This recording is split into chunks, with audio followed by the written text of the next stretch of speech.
शुक्लांबरधरं विष्णुं शशिवर्णं चतुर्भुजं प्रसन्नवदनं ध्यायेत् सर्वविघ्नोपशान्तयेत्।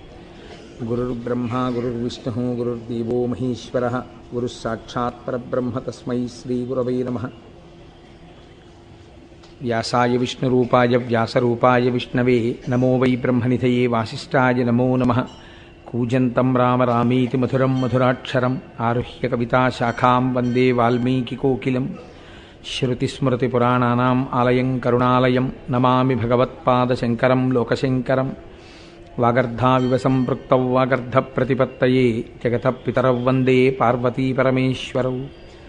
सूक्तिं समग्रयितुः स्वयमेव लक्ष्मीः श्रीरङ्गराजमहिषी मधुरैः कटाक्षैः। वैदग्ध्यवर्णकुणकुम्भनगौरवैर्यां कण्डूलकर्णकुहराः कवयोधयन्ति। हैमोर्ध्वपुण्ड्रमजहन्मकुटं सुनासं मन्दस्मितं मकरकुण्डलचारुगण्डं बिम्बाधरं बहुलदीर्घकृपाकटाक्षं श्रीवेङ्कटेशमुखमात्मनि सन्निधत्ताम्। मनोजवं मरुततुल्यवेगं जितेन्द्रियं बुद्धिमतां वरिष्ठं वातात्मजं वनरयूथमुख्यं श्रीरामदूतं शिरसा नमामि। आपदामपहर्तारं दातारं सर्वसम्पदां लोकाभिरामं श्रीरामं भूयो भूयो नमाम्यहम्। सिन्दूरारुणविग्रहां त्रिनयनां माणिक्यमौलिस्फुरत्तारानायकशेखरां स्मितमुखीं आपीनवक्षोरुहां पाणिभ्याम् अलिपूर्णरत्नचषकं रक्तोत्पलं बिभ्रतीं सौम्यां रत्नघटस्थरक्तचरणां ध्यायेत् परेदम्बिकाम्। हरिः ओम्।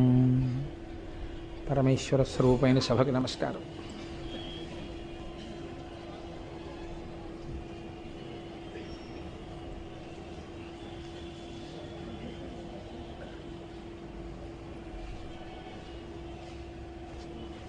ప్రదోష వేళలో మనం శివాష్టోత్తర శతనామ స్తోత్రాన్ని ఒక్కసారి చదివి తర్వాత ప్రవచనాన్ని ప్రారంభం చేద్దాం. ధవళవపుషమిందోర్మండలే సన్నివిష్టం భుజగవలయహారం భస్మదిగ్ధాంగమీశం మృగయపరశుపాణిం చారుచంద్రార్ధమౌళిం హృదయకమలమధ్యే సంతతం చింతయామి. శివో మహేశ్వర శంభో పినాకీ శశిశేఖరః వామదేవో విరూపాక్షః కపర్దీ నీలలోహితః శంకరః శూలపాణిశ్చ ఖట్వాంగీ విష్ణువల్లభః సిపి విష్ణోంబికానాథः శ్రీకంఠో భక్తవత్సలः భవః సర్వస్త్రిలోకేశः శితికంఠः శివాప్రియः ఉగ్రః కపాలీ కామారీ అంధకాసురసూదనః గంగాధరో లలాటాక్షః కాలకాలః కృపానిధిః భీమః పరశుహస్తశ్చ మృగపాణిర్జటాధరః కైలాసవాసీ కవచీ కఠోరస్త్రిపురాంతకః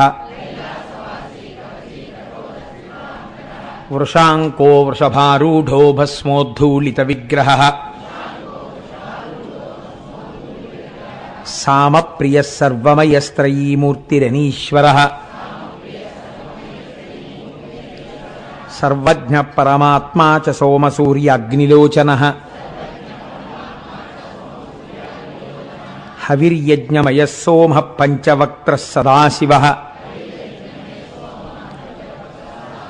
విశ్వేశ్వరో వీరభద్రో గణనాథ ప్రజాపతిః హిరణ్యరేతా దుర్ధర్షో గిరిశో గిరీశో నఘః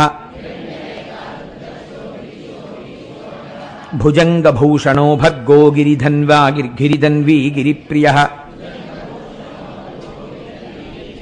కృత్తివాసాః పురారాతిర్భగవాన్ ప్రమదాధిపః మృత్యుంజయः సూక్ష్మతనుర్జగద్వ్యాపీ జగద్గురుః వ్యోమకేశో మహాసేన జనకశ్చారు విక్రమః రుద్రో భూతపతిస్థాణుర్రహిర్భూద్నియో దిగంబరః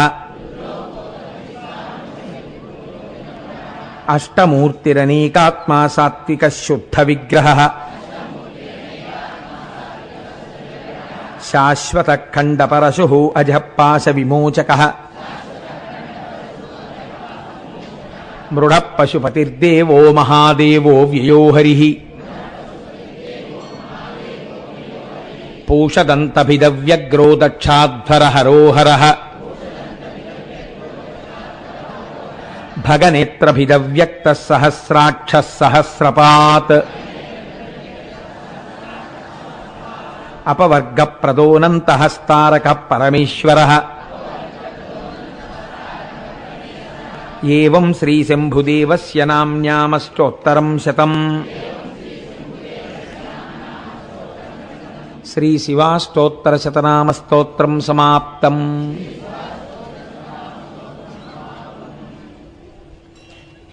నేను ఇవాల్టి ఉపన్యాసాన్ని ప్రారంభం చేసే ముందు మీతో ఒక ముఖ్యమైనటువంటి విషయాన్ని పంచుకోవాలి అని అనుకుంటున్నాను. ఇది చాలా ముఖ్యమైనటువంటి విషయం కనుక ఒకవేళ పరాకుపడి నేను చిట్ట చివరిలో దీన్ని ప్రస్తావిస్తానో ఒకవేళ మర్చిపోతానో అన్న బెంగ చేత, నా మేధాశక్తి మీద నాకున్న అపనమ్మకం చేత నేను దీన్ని మీతో ముందుగానే పంచుకోవాలి అని అనుకుంటున్నాను. మనకి దేశము కాలము అని రెండు ఉంటాయి. ఇవి రెండు ఏకకాలమునందు సమకూడడం చాలా అరుదుగా జరుగుతుంది. అన్ని వేళలా రమ్మంటే వచ్చేటటువంటిది కాదు అది. రేపటి రోజు మహత్తరమైనటువంటి రోజు. ఎందుచేత అని అంటారేమో, భీష్మాచార్యుల వారు యుద్ధరంగంలో పడిపోయారు. పడిపోయినప్పుడు ఒళ్ళంతా కూడా అంగుళం చోటు లేకుండా కొట్టారు బాణాలతో. కొడితే ఆయన రథం మించి కింద పడిపోయినప్పుడే బాణములతో కూడినటువంటి శయ్య మీద పరున్నట్టు పరున్నారు. కానీ తలకి వెనక నుంచి బాణాలు కొట్టరు కదా, తల వేలాడిపోయింది ఇలా వెనక్కి. అది నిజంగా కొంచెం హృదయ విదారకమైనటువంటి దృశ్యమే. మహానుభావుడు భీష్ముడంటే మరి తల వేలాడిపోతే అర్జునుడు చూశాడు. చూసి ఆయన తలకి దెబ్బ తగలకుండా ఆయన తలకి తలగడగా బాణములను ఏర్పాటు చేశాడు. చేస్తే భీష్ముడు అర్జునుడిని పిలిచి అన్నాడు, ఈ పని నువ్వు చేసి ఉండి ఉండకపోతే నీ మీద నేను శాపవాక్యాన్ని ప్రయోగించి ఉండేవాణ్ణి అన్నాడు. అంతటి మహానుభావుడైనటువంటి భీష్ముడు పంచప్రాణములు అని ఉంటాయి, ప్రాణ అపాన వ్యాన ఉదాన సమానములు అని. అటువంటి వాటిని మకర సంక్రమణం వెళ్ళిపోయిన తరువాత సూర్యుని రథం ఉత్తర దిక్కుకు తిరుగుతుంది. అంటే ఇవాల్టి రోజు రథసప్తమి. అందుకే మనం జిల్లేడాకులు రేగుపండు తల మీద పెట్టుకుని స్నానం చేస్తాం. అలా ఎందుకు పెట్టుకోవాలి అంటే పెద్దలు చాలా గొప్ప గొప్ప విషయాలన్నింటినీ కూడా అందులో నిక్షేపించారు. మనం తలస్నానం ఇప్పుడు మళ్ళీ అందులోకి పెడితే అదొక పెద్ద విషయం అయిపోతుంది. తలస్నానం చేస్తాం.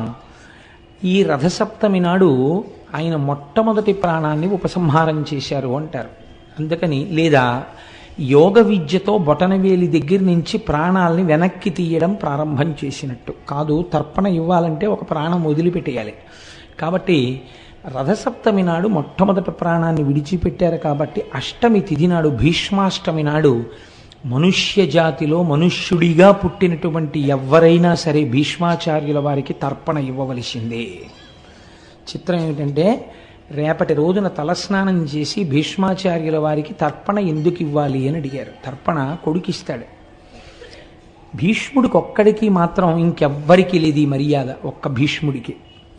ఎందుకు ఇవ్వాలి అని అడిగారు. రేపటి రోజున ఎవరు భీష్మాచార్యుల వారికి తర్పణ విడిచిపెడతారో వాళ్ళకి రెండు ఫలితాలు చెప్పారు. పుత్ర సంతానం ఈశ్వరానుగ్రహంగా పొందినటువంటి వారైతే వారు రేపటి రోజున తర్పణ విడిచిపెడితే ఈ ఏడాదిలో వాళ్ళ వల్ల తెలిసి కానీ తెలియక కానీ జరిగినటువంటి పాపరాశిని ధ్వంసం చేస్తారు. ఏడాదిలో జరిగిన పాపాలు ఇంకా ఖాతాలో ఉండవు. రెండు, సంతానము లేనివారు ఉంటే రేపటి రోజున నువ్వులతో కలిపి తర్పణ విడిచిపెట్టాలి. అలా విడిచిపెడితే వచ్చే భీష్మేకాదశికి నువ్వులతో విడిచిపెట్టవలసిన అవసరం లేకుండా కొడుకుంటాడు అని శాస్త్ర ప్రమాణం. ఎన్నో చోట్ల ఈ విషయం ప్రస్తావన చేశారు పెద్దలు. భీష్మాష్టమి నాడు తప్పకుండా తర్పణ విడిచిపెట్టి తీరవలసినదే, లేకపోతే మనుష్యుడుగా పుట్టడమే హేయమైన విషయం అయిపోతుంది అని. అలా తర్పణ విడిచిపెట్టేటప్పుడు దానికి సంబంధించినటువంటి శ్లోకం లేకుండా విడిచిపెట్టకూడదు. కాబట్టి 2 శ్లోకములు ఉంటాయి. ఆ శ్లోకములను చెప్తూ విడిచిపెట్టాలి. ఏ గోత్రంలో పుట్టాడు ఆయన, ఏ ప్రవర కలిగినటువంటి వాడు, ఏ కారణం చేత మీరు తర్పణ ఇస్తున్నారు అన్నది చెప్పాలి. అదే వైయాఘ్రపద్య గోత్రాయ. వైయాఘ్రపద్య గోత్రం భీష్మాచార్యుల వారిది. అందుకని వైయాఘ్రపద్య గోత్రాయ సాంకృత్య ప్రవరాయ చ గంగాపుత్రాయ భీష్మాయ ఆజన్మ బ్రహ్మచారిణే అపుత్రాయ దదాం ఏ తదుదకం భీష్మవర్మణే వసునామవతారాయ శంతనోరాత్మజాయ చ అర్ఘ్యం దదామి భీష్మాయ ఆబాల్య బ్రహ్మచారిణే అని చెప్పాలి. అంటే మహానుభావ, నీవు వైయాఘ్రపద్య గోత్ర సంభవుడవు, సాంకృత్య ప్రవర కలిగినటువంటి వాడవు, గంగాదేవి యొక్క పుత్రుడవు, ప్రతిజ్ఞ చేసి భీష్ముడన్న పేరు పొందినవాడవు, ఆజన్మాంతరము బ్రహ్మచారిగా జీవితమును గడిపినటువంటి వాడవు, ఆ కారణము చేత కొడుకులు లేనివాడవు. అందుచేత నీ వంటి ధర్మమూర్తి యుద్ధభూమిలో పడిపోయినప్పుడు కృష్ణ భగవానుడంతటి వాడు ఈ పని చెయ్యవలసిందే అన్నాడు కనుక నేను భీష్మవర్మణి. క్షత్రియుడైతే వర్మ అనాలి, వైశ్యుడైతే గుప్త అనాలి, బ్రాహ్మణుడైతే శర్మ అనాలి ఉపనయనం తర్వాత. అందుకని ఓ భీష్మవర్మ, మీకు మేము తర్పణ విడిచిపెడుతున్నాం. వసునామవతారాయ, అష్టవసువులలో ఒకడవైనటువంటి వసువు యొక్క అవతారమూర్తి. శంతనోరాత్మజాయత, తండ్రి సంబంధం చెప్పాలి. అందుకని శంతన మహారాజు యొక్క కుమారుడా, అర్ఘ్యం దదామి భీష్మాయ, మీకు అర్ఘ్యం విడిచిపెడుతున్నాం. ఆబాల్య బ్రహ్మచారిణి, బాల్యము నుండి బ్రహ్మచర్యమునందు ప్రవర్తించినటువంటి ఓ మహాభాగుడా, మీకు అర్ఘ్యమును విడిచిపెట్టాము అని చెప్పి విడిచిపెట్టాలి. అయితే నాకు ఒక విషయం తెలుసు. ఏమిటంటే, అంతా బాగుంది కానండి, ఇవాళ మీరు వేదిక మీద కూర్చుని ఇలా చెప్పేస్తే ఈ శ్లోకాలు మాకు ఎలా అందుతాయని మీరు అనుకున్నారు. మేమందరం పేపర్లు పెన్నులు పట్టుకొచ్చాం అనుకుంటున్నారా అని మీరు నన్ను అడుగుతారని నాకు తెలుసు. కానీ నన్ను ఒక్క విషయంలో మన్నించండి. నాకు కూడా ఇవాళ ఉదయం సంధ్యావందనం చేసుకునేటప్పుడు రథసప్తమి తిథి నైమిత్తికం అని చేస్తున్నప్పుడు జ్ఞాపకానికి వచ్చింది. అయ్యో పాపం, ఇంతమంది నన్ను నమ్మి అంత శ్రద్ధగా కూర్చుంటారే, వాళ్ళకి ఈ విషయం తెలియని వాళ్ళు ఎవరైనా ఉంటే, అందరికీ తెలుసని నేను అనుకుంటున్నాను, నాకే తెలియదేమో, తెలియని వారు ఉంటే ఇది చెప్పకపోతే ఇంత గొప్ప రోజు గురించి నేను పొరపాటు చేసిన వాడిని అవుతాను అని చెప్పి నేను ప్రస్తావన చేశాను. అందుకని నాకు ఈ శ్లోకాల్ని సైక్లోస్టైల్ చేయించేటటువంటి అవకాశం కలగలేదు. కానీ నేను ఒక్క పని మాత్రం చేశాను. నాకు ప్రముఖ అంతేవాసి మా ముత్యాల సత్యనారాయణ లేచి నిలబడు నాయనను ఓసారి, ఆయనకి నేను రాసి ఇచ్చాను ఈ శ్లోకాలు. మీరందరూ సభ అయిపోయిన తర్వాత రేపు మనం అర్ఘ్యం ఇద్దాం ఈ శ్లోకాలతో అనుకున్న వాళ్ళు అతన్ని పట్టుకుని అతని దగ్గర రాసుకోండి. కాబట్టి అతనికి నేను రాసి ఇచ్చాను. కానీ సభ జరుగుతుండగా ఇప్పుడు మాత్రం అది సర్క్యులేట్ చేయడం కానీ అది రాస్తున్నట్టు కానీ ఎక్కడైనా నాకు కనపడితే దానికి పూర్తి నైతిక బాధ్యత నీదే అయి ఉంటుంది సత్యనారాయణ. తెలిసిందా? అది ఈ గోపాలకృష్ణ గారికి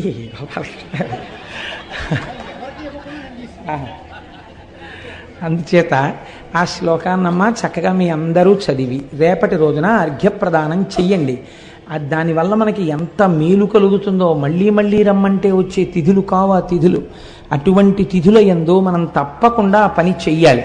అసలు మీకు నేను ఒక రహస్యం చెప్తే ఆశ్చర్యపోతారు. శాస్త్రంలో కొడుకు పుట్టలేదు లేదా పోని సంతానమే కలగలేదు అని బెంగ పెట్టుకున్న వాళ్ళు ఉంటే ఏం చేయిస్తారో తెలుసా అండి పెద్దలు? రేపటి రోజున తన తండ్రికే పెడితే ఎలా పెడతారో అలా భీష్మాచార్యుల వారి ప్రవర చెప్పి తద్దినం కూడా పెడతారు. ఖచ్చితంగా కొడుకు పుడతాడు అని శాస్త్రం అలాగే మాట్లాడింది. నేను అబద్ధాలు మాట్లాడటలేదు. కావాలంటే మీరు మా ఇంటికి రండి, అంటే ఇప్పుడు వచ్చేయమని కాదు నా ఉద్దేశం. ఎప్పుడైనా వచ్చినప్పుడు నేను చూపిస్తాను మీకు ఆ ప్రమాణాలు కూడా. కనుక రేపంత గొప్ప నైమిత్తిక తిథి, చక్కగా మనందరం కూడా దాన్ని పాటించి మన సనాతన ధర్మము యొక్క గొప్పతనాన్ని మనం అనుభవిద్దాం. రాబోయే రోజులన్నీ చాలా గొప్ప రోజులండి. ఉత్తరాయణం శివనామం చెప్పుకున్నా, ఆయన గురించి విన్నా తరించిపోతాం. కనుక ఇవాళ మనం ఉజ్జయిని క్షేత్రం గురించి చెప్పుకోవాలి. సౌరాష్ట్రే సోమనాథంచ శ్రీశైలే మల్లికార్జునం, ఈ రెండు పూర్తి చేయగలిగాం. అవంతికాయాం విహితావతారం ముక్తిప్రదానాయ చ సజ్జనానాం అకాల మృత్యో నివారణార్థం వందే మహాకాళ మహామరీశం. ఈ శ్లోకం ఉజ్జయినిలో ఉన్నటువంటి మహాకాళుడికి నమస్కారం చేస్తుంది. అయితే మీరు ఇందులో ఒక చిన్న విషయాన్ని గుర్తుపట్టే ప్రయత్నం చేయండి.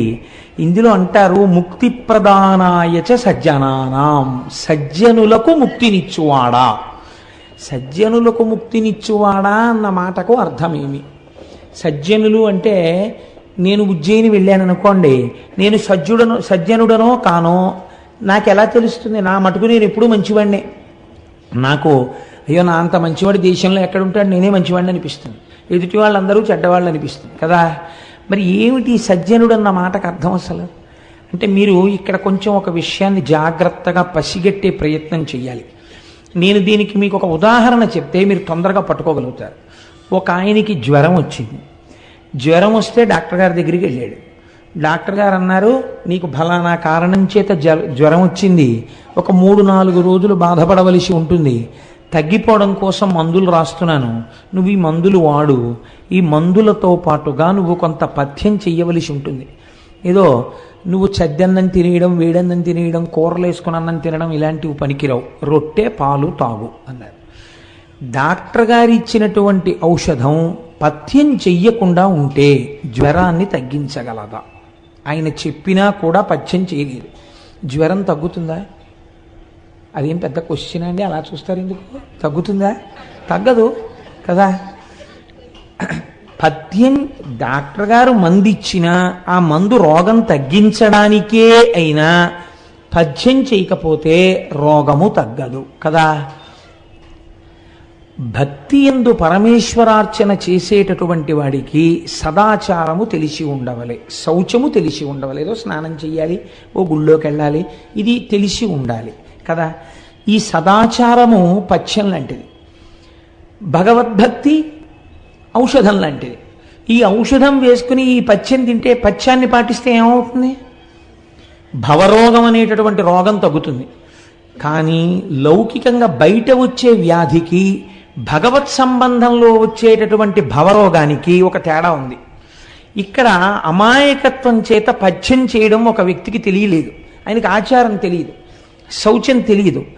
తెలిసి మానినవాడు కాదు, అసలు తెలియదు ఆయనకి. తిన్నడు ఉన్నాడండి, ఆయనకి ఏం తెలుసు? గజేంద్రుడు ఉన్నాడండి, ఆయన నీళ్ల మధ్యలో ఉండి శరణాగతి చేశాడు, ఆయనకి ఏం తెలుసు?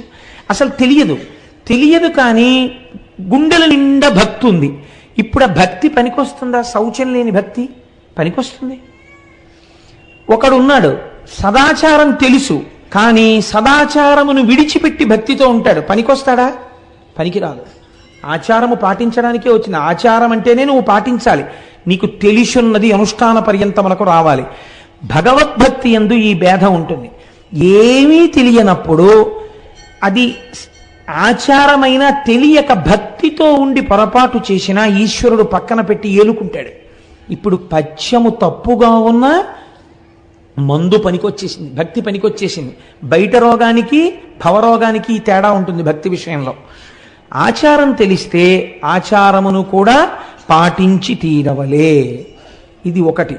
ఈ విషయాన్ని మీరు దృష్టిలో పెట్టుకున్నప్పుడు మహాకాల దర్శనమునందు సజ్జనానాం అన్న మాట ఎందుకు వాడారో గుర్తిరిగి ప్రవర్తించవలే. అందుకే మహాకాళుడన్న మాట కామాన్ని పోగొట్టేటటువంటి వాడు అన్నమాట. కాలారి కామారి 2 మాటలు వాడతారు పరమశివుడికి. కాలారిగా మీకు అనుగ్రహం కావాలన్నా, కామారిగా అనుగ్రహం కావాలన్నా మీకున్న స్థాయిలో మీరు అనుష్ఠానమునకు తెచ్చుకుని మాత్రమే ఈశ్వరుడు యందు ప్రవర్తించవలే. అక్కడ మీ ఇష్టం వచ్చినట్టు ప్రవర్తిస్తానంటే మాత్రం కుదరదు. నిన్నటి రోజున శ్రీశైల మల్లికార్జునుడి విషయంలో మీరు వెళ్ళి ధూళి దర్శనం చేసుకుంటే ఆయన పొంగిపోయాడు. ఈ మాట అనడం వెనకాతల ఉన్న రహస్యం ఇది.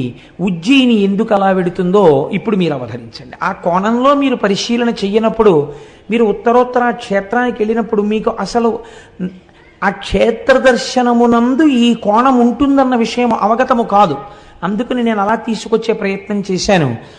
అవంతి అని పూర్వకాలంలో ఉజ్జయినికి పేరు. అవంతి అంటే ఏమిటి?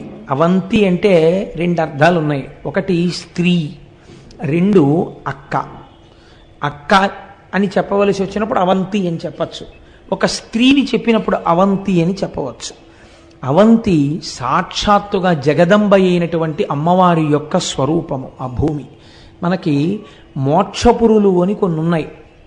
వాటిల్లో 7 మోక్ష పట్టణాలు అని మనం చెప్తాం. దక్షిణ భారతదేశంలో అయితే ఒకే ఒక్కటి ఉంది, కంచి. మిగిలినటువంటి 6 కూడా ఉత్తర భారతదేశంలోనే ఉన్నాయి.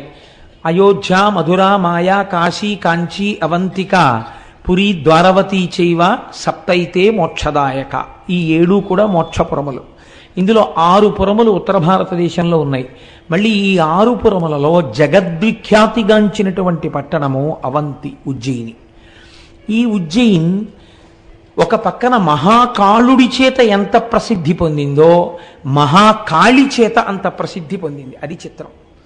ఇద్దరి చేత అంతే ప్రసిద్ధిని పొందింది. సౌందర్యలహరిలో శంకరాచార్యుల వారైతే ఈ పట్టణాలన్నింటినీ అమ్మవారి కళ్ళల్లో దర్శనం చేశారు. విశాల కళ్యాణి స్ఫుటర చిరయోధ్యా కువలయై కృపాధారాధారా కిమపి మధురా భోగవతిక అవంతి సృష్టిస్తే బహునగర విస్తార విజయ ధ్రువం తత్తన్నామవ్యవహరణ యోగ్యా విజయతే అన్నారు. కృపాధారాధార అని పిలిచారు. ధారానగరం, ధారానగరం అని దాని రాజధానికి పేరుండేది. భోజరాజు గారు పరిపాలించాడు. భోజకాళిదాసుల కథలు మీకు తెలిసే ఉంటాయి, మహానుభావుడైన. అటువంటి ఉజ్జయిని యందు మహాకాళుడిగా పరమశివుడు వెలిసి ఉన్నాడు, మహాకాళిగా అమ్మవారు వెలిసి ఉంది. ఈ 2 పేర్లు చాలా గమ్మత్తుగా ఉంటాయి. ఈ రెండింటి యొక్క స్వరూపం ఏమిటో తెలుసా అండి? కాల అన్న శబ్దము లయకారకమై ఉంటుంది. పుట్టించడం ఎలా ఉంటుందో తినేయడం కూడా అలాగే తినేస్తుంది. అందుకే భగవద్గీతలో పరమాత్మ అంటారు, నేను కాలస్వరూపుడనై ఈ జగత్తును భక్షించుచున్నాను అంటారు. నిన్న కనపడిన వస్తువు ఇవాళ కనపడలేదనుకోండి, దానికి మీరు ఇవాల్టి తేదీని మరణ తేదీగా వేశారు అని గుర్తు. కాలములో వచ్చిన వస్తువు కాలములో వెళ్ళిపోతుంటుంది. కాలమే గ్రసించేస్తుంది ప్రాణులనన్నింటినీ. అటువంటి కాలము స్త్రీ స్వరూపంలో చెప్పబడినప్పుడు కాళిక. అందుకే మూర్తి ఉగ్రముగా కనపడుతుంది మీకు. అప్పుడే తెంపబడినటువంటి తలలను, రక్తమోడుతున్నటువంటి తలల్ని మొలకి కట్టుకుని ఒంటి మీద వస్త్రం లేకుండా అమ్మవారు ఆయుధములను పట్టుకుని నాలుక పైకి చాపి నెత్తురు తాగుతూ తాండవం చేస్తున్నటువంటి మూర్తిగా ఉంటుంది మహాకాళి. కానీ మీరు ఒక్కటి గుర్తుపెట్టుకోండి, కాళికా స్వరూపము కేవలము భయపడవలసినటువంటి స్వరూపము కాదు. ఒక చోట గంగానది పైనుంచి పర్వతాల మించి కింద పడుతుంటుంది. అంత మాత్రం చేత మీరు స్నానం చేయలేరు కాబట్టి అది గంగ కాదని మీరు అనగలరా? మీరు స్నానం చెయ్యలేరని చెప్పండి అంతే. అంతేగాని అది గంగ కాదని మీరు అనకండి, అది గంగే. మీరు ఉపాసన చేయడానికి మీ మనసు ఆ మూర్తిని తట్టుకోలేదని చెప్పండి అంతే. మీకు ఉపాసనా బలం లేదు అటువంటి మూర్తిని చేయడానికి. అందుకే శంకరాచార్యులు వారు ఈ దేశంలో చేసిన మహోపకారం, కలియుగంలో చాలామందికి ఉపాసనా శక్తి క్షీణించిపోయి కొన్ని మూర్తుల ముందు నిలబడలేరని ఆ మూర్తుల యందున్నటువంటి శక్తిని తీసేశారు. ఆయన తీసేసి చక్రాల్లోకి పెట్టేశారు. జంబుకేశ్వరంలో అయితే చాలా చిత్రం చేశారు. ఆయన తీసేసి అమ్మవారి తాటంకాలకి శ్రీచక్రాలు వేసి అందులో పెట్టేశారు. శంకరాచార్యులు వారు చేసినటువంటి ఉపకారం ఈ దేశంలో ఎవరు చేయగలరండి? అంతటి మహోపకారం చేసిన జగద్గురువులు వారు. కనుక ఆ మహాకాళీ స్వరూపం కూడా యుద్ధ భూమిలో తెగటారుస్తూ ఉంటుంది, అంటే పడగొడుతుంది. ఇంతటి తల్లి అయినా ఆవిడకొక్కటి తెలుసు, మీరు చాలా జాగ్రత్తగా గమనించాలి. పరమశివుడు యుద్ధ భూమిలో పడిపోతే ఆగిపోయి ఉంటుంది ఆవిడ తాండవం. దాని అర్థం ఏమిటో తెలుసా అండి? మహాకాళి విజృంభిస్తే ఎలాగ ఆపాలి అన్నది ఎవ్వరికీ తెలియలేదు. తెలియకపోతే పరమశివుణ్ణి ప్రార్థన చేశారు, నువ్వే ఆపాలయా ఆవిడ్ని అని. శంకరుడు వెళ్ళి యుద్ధభూమిలో పడుకున్నాడు. పడుకుంటే ఆవిడ తాండవం చేస్తూ తొక్కింది శంకరుణ్ణి. తొక్కగానే స్పర్శ చేత తెలుసుకుంది తన భర్త అని. ఆగిపోయింది. ఎంతటి అపచారం! నా కాల ఆయనకి తగిలిందని ఆగిపోయింది అంతే. ఆవిడ ఆ స్థితిలో కూడా మహాపతివ్రత, మహాకాళి. ఇక్కడ ఉన్న 2 స్వరూపములు కూడా కాలస్వరూపములై ఉన్నవి. అంటే ఇవి లయకారకములై ఉంటాయి, తినేస్తాయి లోకాన్ని. తినేసే స్వరూపం దగ్గరికి మీరు ఎడతారండి? తింటుంది. మరి ఎందుకు మహాకాళేశ్వరం గురించి అంత గొప్పగా చెప్పుకోవడం మనం? అంటే ఒకటి గుర్తుపెట్టుకోండి, ఏది తినగలదో అది నేను నిన్ను తింటలేదని వదిలిపెట్టగలను కదా. ఏది తినేయాలో అదే తినకుండా కూడా వదిలిపెట్టాలి కదండి. మనకి శాస్త్రంలో మృత్యు వద్దని అడగారు. మీరు చూడండి ఎంత పరిణతితో మన వాళ్ళు మాట్లాడతారంటే, మృత్యుంజయ మహామంత్రము అని ఒకటి చెప్తారు. ఓం త్రయంబకం యజామహే సుగంధిం పుష్టివర్ధనం ఉర్వారుకమివ బంధనాన్ మృత్యోర్ముక్షీయమామృతాత్. దీనితో విభూతి ధారణ చేయడం కూడా అలవాటు ఉంది లోకంలో. ఈ మృత్యుంజయ మహామంత్రంలో నాకు చావు వద్దు అని అడగరు. దోసపండు ముచిక నుంచి ఎంత తేలికగా విడిపోతుందో నేను కూడా అంత తేలికగా విడివడెదనుగాక అని అడుగుతారు. మీరు ఒక్క విషయం లోకంలో గమనించండి, ఈ మాట ఎందుకు వెయ్యాలి మృత్యుంజయ మహామంత్రంలో?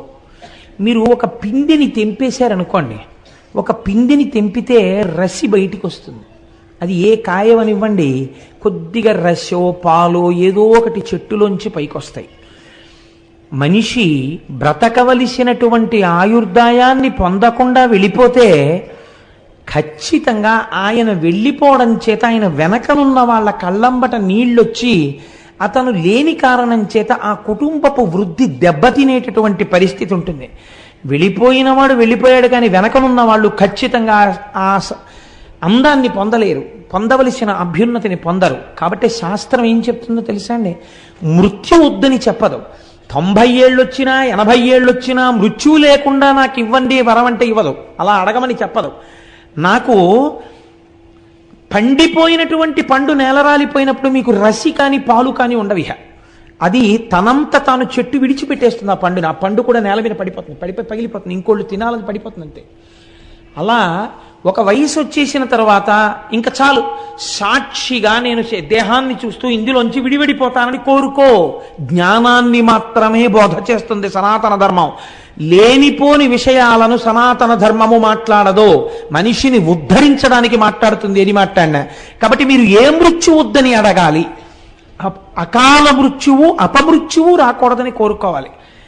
ఇంకా కడుపున పుట్టిన కూతురికి పెళ్లి చేయలేదు, కన్యాదానం చేయలేదు, కొడుకు వృద్ధిలోకి రాలేదు, తర్వాతి తరాన్ని ఒక మనవణ్ణి చూడలేదు, ఎత్తుకుని ముద్దాడలేదు, ఈలోగా ఆయన శరీరం పడిపోకూడదంటే ఏం చేయాలి?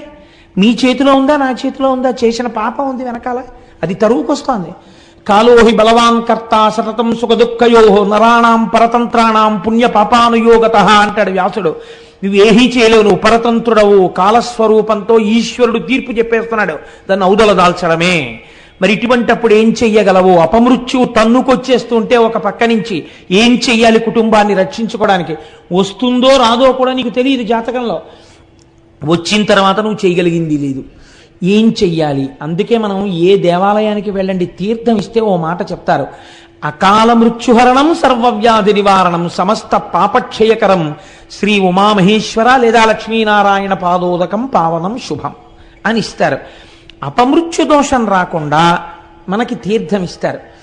ఎవడు తినేయాలో వాడి అనుగ్రహాన్ని మీరు పొందారనుకోండి, వాడు సరే విడిచిపెట్టాను, నిజమునకు నువ్వు చేసిన పాపానికి నిన్ను తినాలి, కానీ తిన్నంత పని చేసి నిన్ను వదిలిపెట్టేస్తున్నాను అన్నాడు.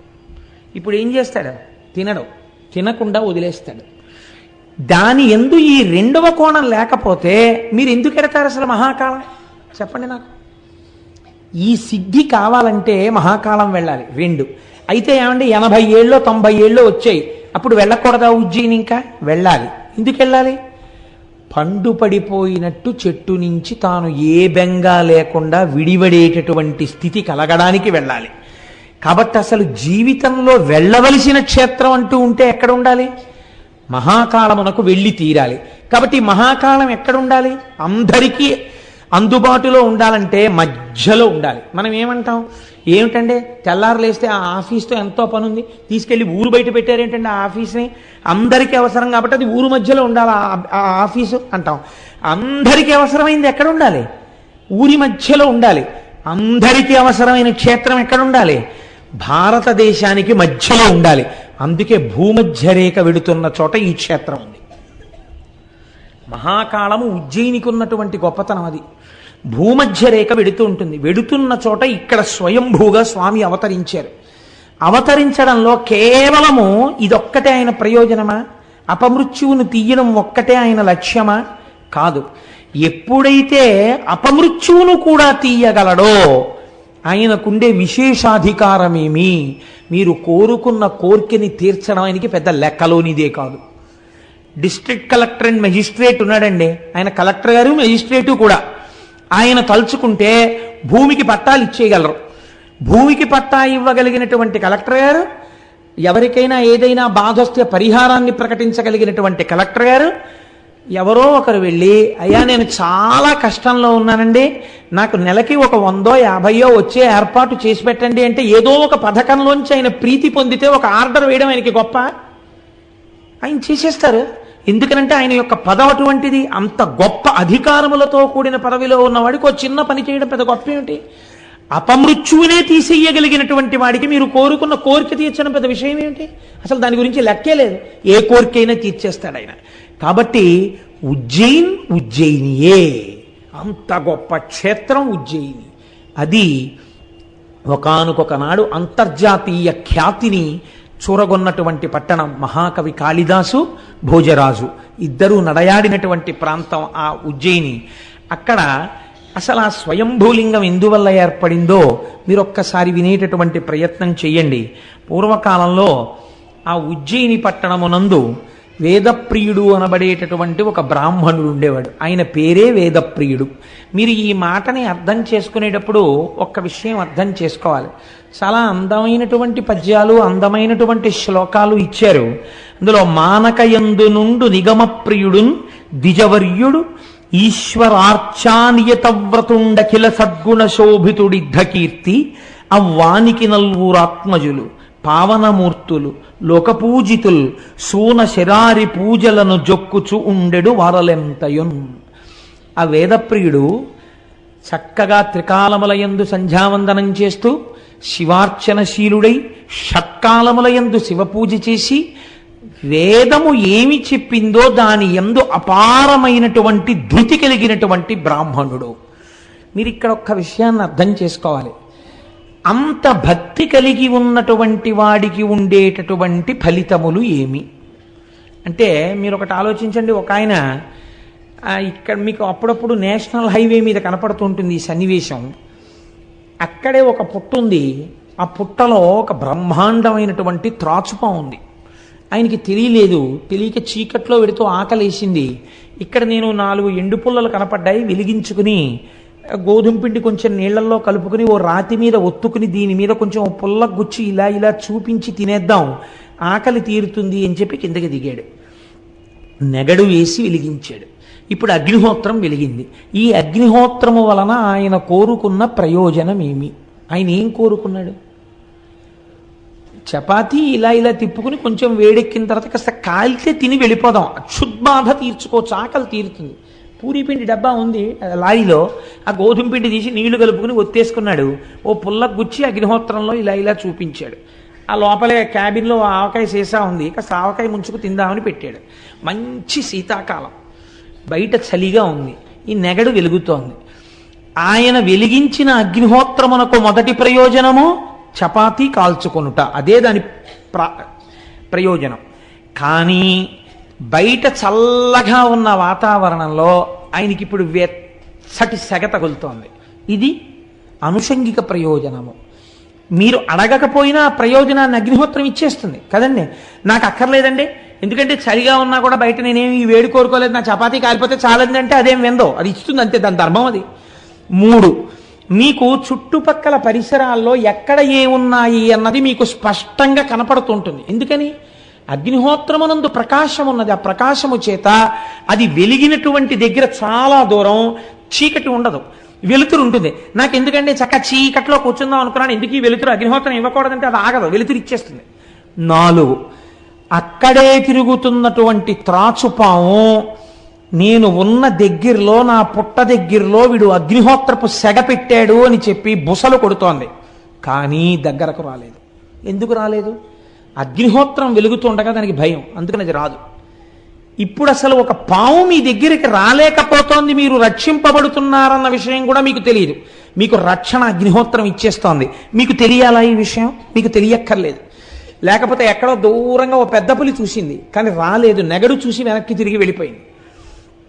ఇన్ని ప్రయోజనముల మధ్యలో మీరు మీ చపాతీ కాల్చుకు తినేసి లారీ ఎక్కి వెళ్ళిపోయారు. ఇన్ని ప్రయోజనములు కూడా దానితో పాటు వచ్చాయని మీకు ఎరుక లేదు.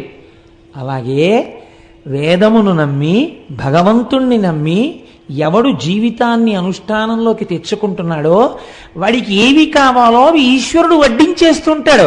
వాడు ఏడిస్తే ఇంక నేనుండి ప్రయోజనం ఏమిటి? వాడు నా కొరకు రక్షింపవలయు వాడు అని ప్రతిజ్ఞ చేశాడు ఆయన. వాడే ఏడిస్తే నేను ఉన్నానని లోకాన్ని నమ్మలు అవతలమన్నాడు ఆయన. అందుకని నేనున్నానని గుర్తించడానికి నేను అటువంటి వాడిని రక్షించుకోవాలి, వాడి కోసం కాదు నా కోసం రక్షించాలి వాడిని అన్నాడు ఆయన. కాబట్టి ఇప్పుడు ఈశ్వరుడు ఏం చేయాలి? రక్షించాలి వాడిని. ఏమిటి రక్షణ అంటే ఆయన ఏం అడగక్కర్లేదు, ఆయనకి ఏం కావాలో అది ఆయన ఇస్తూ ఉండాలి. కాబట్టి ఏమి ఇచ్చాడు వేదప్రియుడికి? 4 కుమారుల్ని ఇచ్చాడు. 4 కుమారుల్ని ఇస్తే ఒకడు పనికి మాలినవాడు కాడు. అందులో 4 సుగుణోపేతులే. తండ్రి గారు ఎంత ధర్మానుష్ఠానపరుడో కొడుకులు కూడా అంతటి ధర్మానుష్ఠానపరులే. అందుకని ఆత్మజులు, తండ్రి మురిసిపోయేటటువంటి కొడుకులు.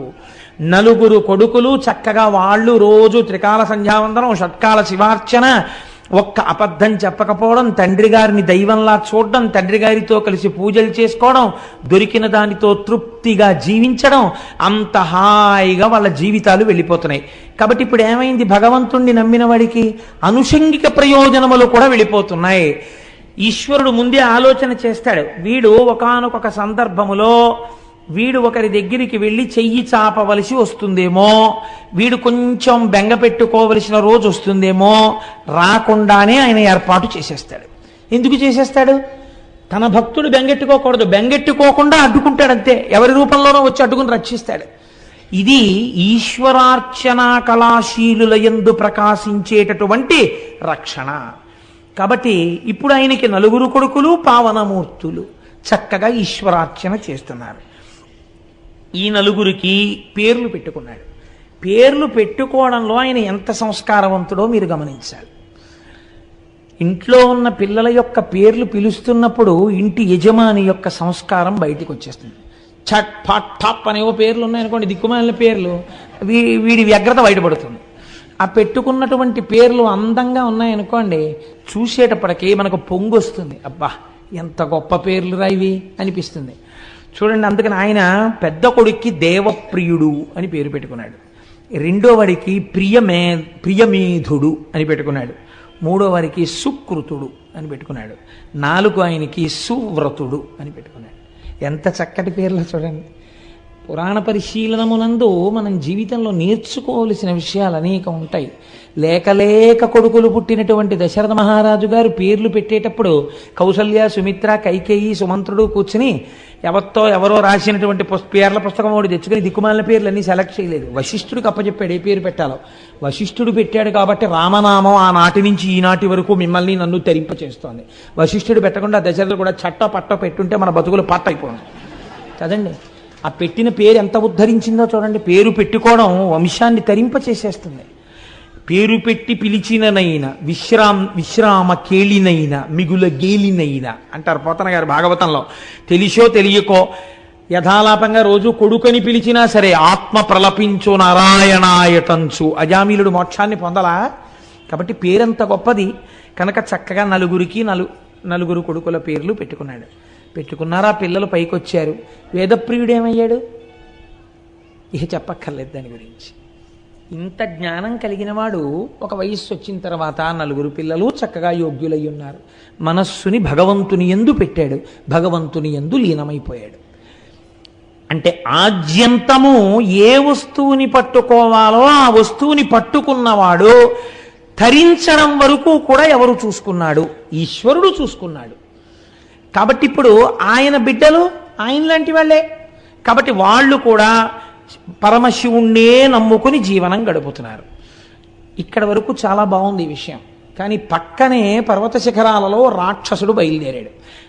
బంగారం కూడా పుటం వేస్తేనే కదండి ప్రకాశిస్తుంది. ఏదైనా సరే కష్టం వచ్చినప్పుడే, పరీక్షకి నిలబడినప్పుడే వాటి వ్యక్తిత్వములు ప్రకాశించి నిలబడతాయి. బంగారాన్ని కరిగించలేదనుకోండి, అసలు ఆ తప్తము కాకపోతే అవన్నీ రాదు. ధనస్సు వంగలేదనుకోండి, ఎదుటివాడి మీద లక్ష్యంగా బాణప్రయోగం చేయడం కుదరదు. మొగ్గగా ఉండిపోయింది అనుకోండి, అది ఎన్నటికీ పరిమళాన్ని లోకానికి వెదజల్లలేదు. ఒక్కొక్క వస్తువు కష్టమునకు లోనైనప్పుడు మాత్రమే, ఇనుము అగ్నిహోత్రంతో పాటు కలిసి కాలిందనుకోండి ఒంగి కిటికీగా మీకు పనికొస్తుంది. ఒక్కొక్క వస్తువు పరీక్షకి లొంగి తట్టుకున్నప్పుడే దాని యొక్క గొప్పతనం ప్రకాశిస్తుంది. కాబట్టి ఈశ్వరుడు ఆ కుటుంబాన్ని ప్రకాశింప చెయ్యాలనుకున్నాడు. ఇది మీరు గమనించాలి. తన భక్తులు ఏదో అలా పుట్టి అలా వెళ్ళిపోవడం ఆయనకి ఇష్టం ఉండదు. అలా శాశ్వతంగా వాళ్ళ గురించి లోకమంతా ఎన్ని తరాల తర్వాత చెప్పుకుంటుంటే తాను పొంగిపోతాడు. తన పేరు ఈశ్వరుడు ఎన్నడూ చూసుకోడండి, తనని నమ్ముకున్న వాళ్ళ పేరు ప్రకాశింపచేస్తాడు. అందుకు కదూ శ్రీకాళహస్తిలో తాను కింద కూర్చుని కొండ మీద కన్నప్పని కూర్చోబెట్టాడు. భక్తుల ఎడల అంత ఉదారుడై ఉంటాడు భగవంతుడు. అది విష్ణు స్వరూపం కానివ్వండి, శివస్వరూపం కానివ్వండి, ఉన్నదొక్కటే పదార్థం. ఏ స్వరూపంతోనైనా భక్తులను అలాగే అనుగ్రహిస్తుంది. కనుక ఈ దూషణుడనేటటువంటి రాక్షసుడు లోకమంతటా బాధలు పెడుతూ అందరినీ కూడా ఇబ్బంది పెడుతూ చిట్ట చివరికి వాడు ఎక్కడా ఎవ్వరూ ఈశ్వరార్చన చేయనటువంటి స్థితిని కల్పించి ఒక్క ఉజ్జయినిలో మాత్రం, అవంతి నగరంలో మాత్రం ఈ 4 పిల్లలు శివార్చన చేస్తున్నారు అని తెలుసుకుని వాళ్ళ దగ్గరికి వచ్చాడు. వచ్చి పెద్ద హడావిడి చేశాడు.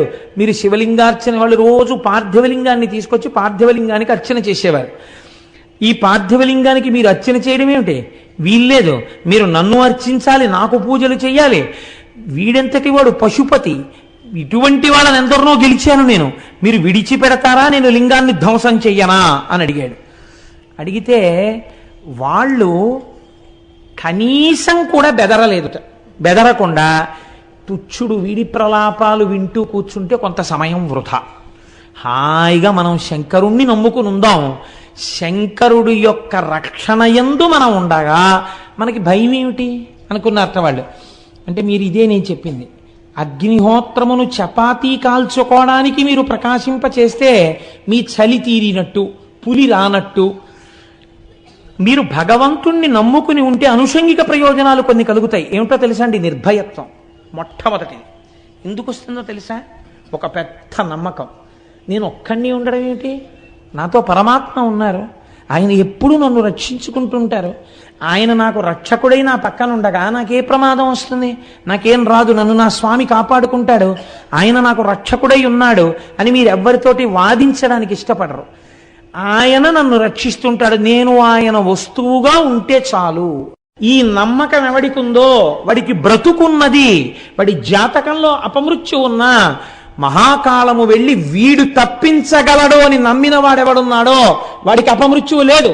నువ్వు నమ్మగలవా? ఆ నలుగురు నమ్మారు, నమ్మని వాళ్ళు లక్షలున్నారు, నమ్మని లక్షలు పోయాయి, నమ్మిన 4 మిగిలేరు. వాళ్ళ కోసం జ్యోతిర్లింగం వచ్చింది, స్వయంభూలింగం వచ్చింది, ప్రమాణం నీ కట్టెదుట కనపడుతోంది. అప్పుడు వాళ్ళు విశ్వాసంతో చేశారు, నీకు ప్రమాణమే కళ్ళెదుటుంది, అయినా నువ్వు నమ్మలేనంటే నిన్ను ధరించగలిగిన వాళ్ళే. ఇది భక్తిలో మీరు అన్వయం చేసుకోవలసినటువంటి విషయం. కాబట్టి ఇప్పుడు ఏం చేశాడు ఆ దూషణుడు? కదలక బ్రాహ్మణుల్ శివుని గాంచుతూ ఓం హరయంచు నుండి అప్పదనును లింగమూర్తిపై భారములేని బలంబుతోచే అప్పదవిని దివ్యలింగము విభామయమద్భుత వీధి తిచ్చటల్ బొదలగనుద్భవిల్లి పెనుబూదియునొచ్చను మిటిరక్కసున్. ఎప్పుడైతే ఈ 4 బ్రాహ్మణుల మీద కూడా కత్తి ఎత్తి కంఠం మీద వెయ్యబోతున్నాడో వాళ్ళు కదలకుండా, ఆ కత్తికి చెయ్యడ్డు పెట్టకుండా హర ఓం హర హర హర అంటూ వాళ్ళు అలాగే కూర్చున్నారు. ఉన్నాడు ఈశ్వరుడున్నాడు, ఆయన రక్షించుకుంటాడు, ఆయన రక్షణే మాకు లేనినాడు దూషణుడు అక్కడ లేడు, చీమ చేతిలో మేము చచ్చిపోతాం చాలు. మాకు పెద్ద విశేషం అండి. కారే రాజులు రాజ్యముల్ గెలువరే గర్వోన్నతిం పొందరే వారేరి సిరి మూట కట్టుకుని పోవంజాలిరే భూమిపై పేరైనన్ కలదే శిబి ప్రముఖులను ప్రీతిన్ యశక్కాముల ఈరే కోర్కెలు వరలం తలపరే ఈ కలమున్ భార్గవ. అన్ని దేవాలయాలు కొల్లగొట్టి అన్ని దేవాలయాలు పాడు చేసి లోకమంతా గెలిచాననుకున్న అల్లావుద్దీన్ ఖిల్జీ తన నాలిక తాను కరుచుకు చచ్చిపోయాడు. నేనిన్ని పనులు చేశాననుకున్నటువంటి ఒక చక్రవర్తి మేడమెట్ల మించి కింద పడి చచ్చిపోయాడు. ఏ రూపంలో మృత్యు వచ్చిందో ఎవడికెరుక? ఏ క్షణంలో ఏ రూపంలోనైనా మృత్యువు రాగలదు. ఈశ్వరుడే తెలుసుకుంటే ఏ రూపంలో వస్తున్నటువంటి మృత్యువునైనా ఆయన తప్పించగలడు. ఈశ్వరానుగ్రహం ఉందా రక్షింపబడతాడు, ఈశ్వరానుగ్రహం లేదా వెళ్ళిపోతాడు. కాబట్టి ఇప్పుడు ఏమైంది, వాళ్ళు హర ఓం హర అని ఉండిపోతే వాళ్ళు ఒక చిన్న పార్థివలింగాన్ని చేసి మట్టితో దాన్ని ఆరాధన చేస్తున్నారు. మీరు ఇది నమ్మవలసింది. చాలా జాగ్రత్తగా మీరు గమనించండి. ఈశ్వరుణ్ణి వాళ్ళు ఎక్కడ చూశారు? ఇక్కడే ఉన్నటువంటి మట్టిలో దోషుడితో మీరు ఇలా అంటే అదొక లింగం కదండి, అంతే కదా. ఓ మట్టి దోషుడితో 2 చేతులతో ఇలా అన్నారనుకోండి, అది శివలింగం. మనం భయం వేసినప్పుడు వెర్రికేకలన్నీ వేస్తాం. ఎక్కడికి మీరు వెళ్ళినా మట్టి ఉండి తీరుతుంది. మీరు మట్టి మీదేగా ఉంటారు. మీరు ఇలా అని హరహర మహాదేవ శంభో శంకర అన్న ఉత్తర క్షణం పోయింది భయం. దేనికి భయపడుతున్నావు? ఎందుకు భయం నీకు? ఈశ్వరుడు అంతటా ఎప్పుడూ నీతోనే ఉన్నాడు. ఏమంటే నేను ఏ స్కూటర్ మీద ఉండుంటే వాయు రూపంలో ఈశ్వరుడు ఉన్నాడు, వాయులింగమై. ఆకాశ రూపంలో ఆకాశలింగమై ఉన్నాడు. అంతటా ఆయన ఉన్నప్పుడు అందుకే దేవీ భాగవతం అంటుంది, నువ్వు బయలుదేరేటప్పుడు ఒక్క మాట చెప్పు, సర్వదా సర్వదేశేషు పాతుత్వాం భువనేశ్వరి మహామాయా జగద్ధాత్రి సచ్చిదానంద రూపిణి యశివో నామరూపాభ్యాం యాదేవి సర్వమంగళ తయోసం స్మరణాత్ పుంసాం సర్వతో జయమంగళం లాభస్తేషాం జయస్తేషాం కుతస్తేషాం పరాభవ ఏషామిందీవరస్యామో హృదయస్థో జనార్దనః అపదామపహర్తారం దాతారం సర్వసంపదాం లోకాభిరామం శ్రీరామం భూయో భూయో నమామ్యహం. ఎవరా పార్వతీ పరమేశ్వరులను ఒక్కసారి స్మరించి బయలుదేరారో వాళ్ళకి అమంగళము లేదు, ఆపద లేదు. కనుక ఏమైంది, ఇక్కడ ఉన్నటువంటి ఈ చిన్ని పార్థివలింగంలోంచి మహాకాల స్వరూపముతో బయటికి వచ్చాడు ఆయన. అంటే ఇప్పుడు ఈ చూడబడేటటువంటి రూపం సామాన్యమైన రూపము కాదు. ఇది మీరు గుర్తుపెట్టుకోవాలి. శ్రీకృష్ణ పరమాత్మ విశ్వరూపాల్ని అనేకంగా చూపించారు మహాభారతంలో. ధృతరాష్ట్రుడికి కూడా కళ్ళిచ్చి ఒకసారి విశ్వరూపం చూపించారు. అది కాదు, గీతలో భగవద్గీత బోధ చేసేటప్పుడు అర్జునుడికి ఒక రూపం చూపించారు. ఆ రూపాన్ని చూస్తే అంతటి క్షత్రియుడు కోట్ల మందిని తెగటార్చగలిగినటువంటి వాడు భయపడిపోయి నేల మీద వాలిపోయి, అయ్య బాబోయ్ ఈ రూపాన్ని నేను చూడలేను, నాకు భయం వేస్తోంది, ఉపసంహారం చేసేసై దీన్ని అన్నాడు.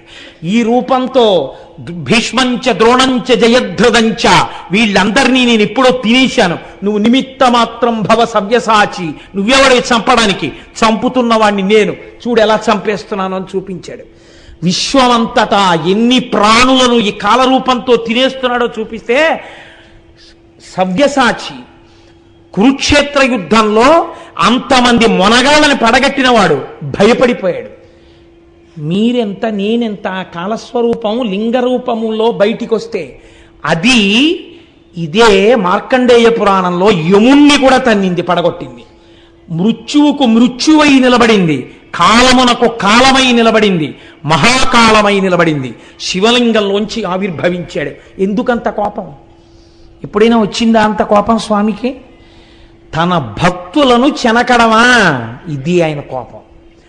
ఈశ్వరుడికి ఇంత కోపము రావడానికి కారణమేమి?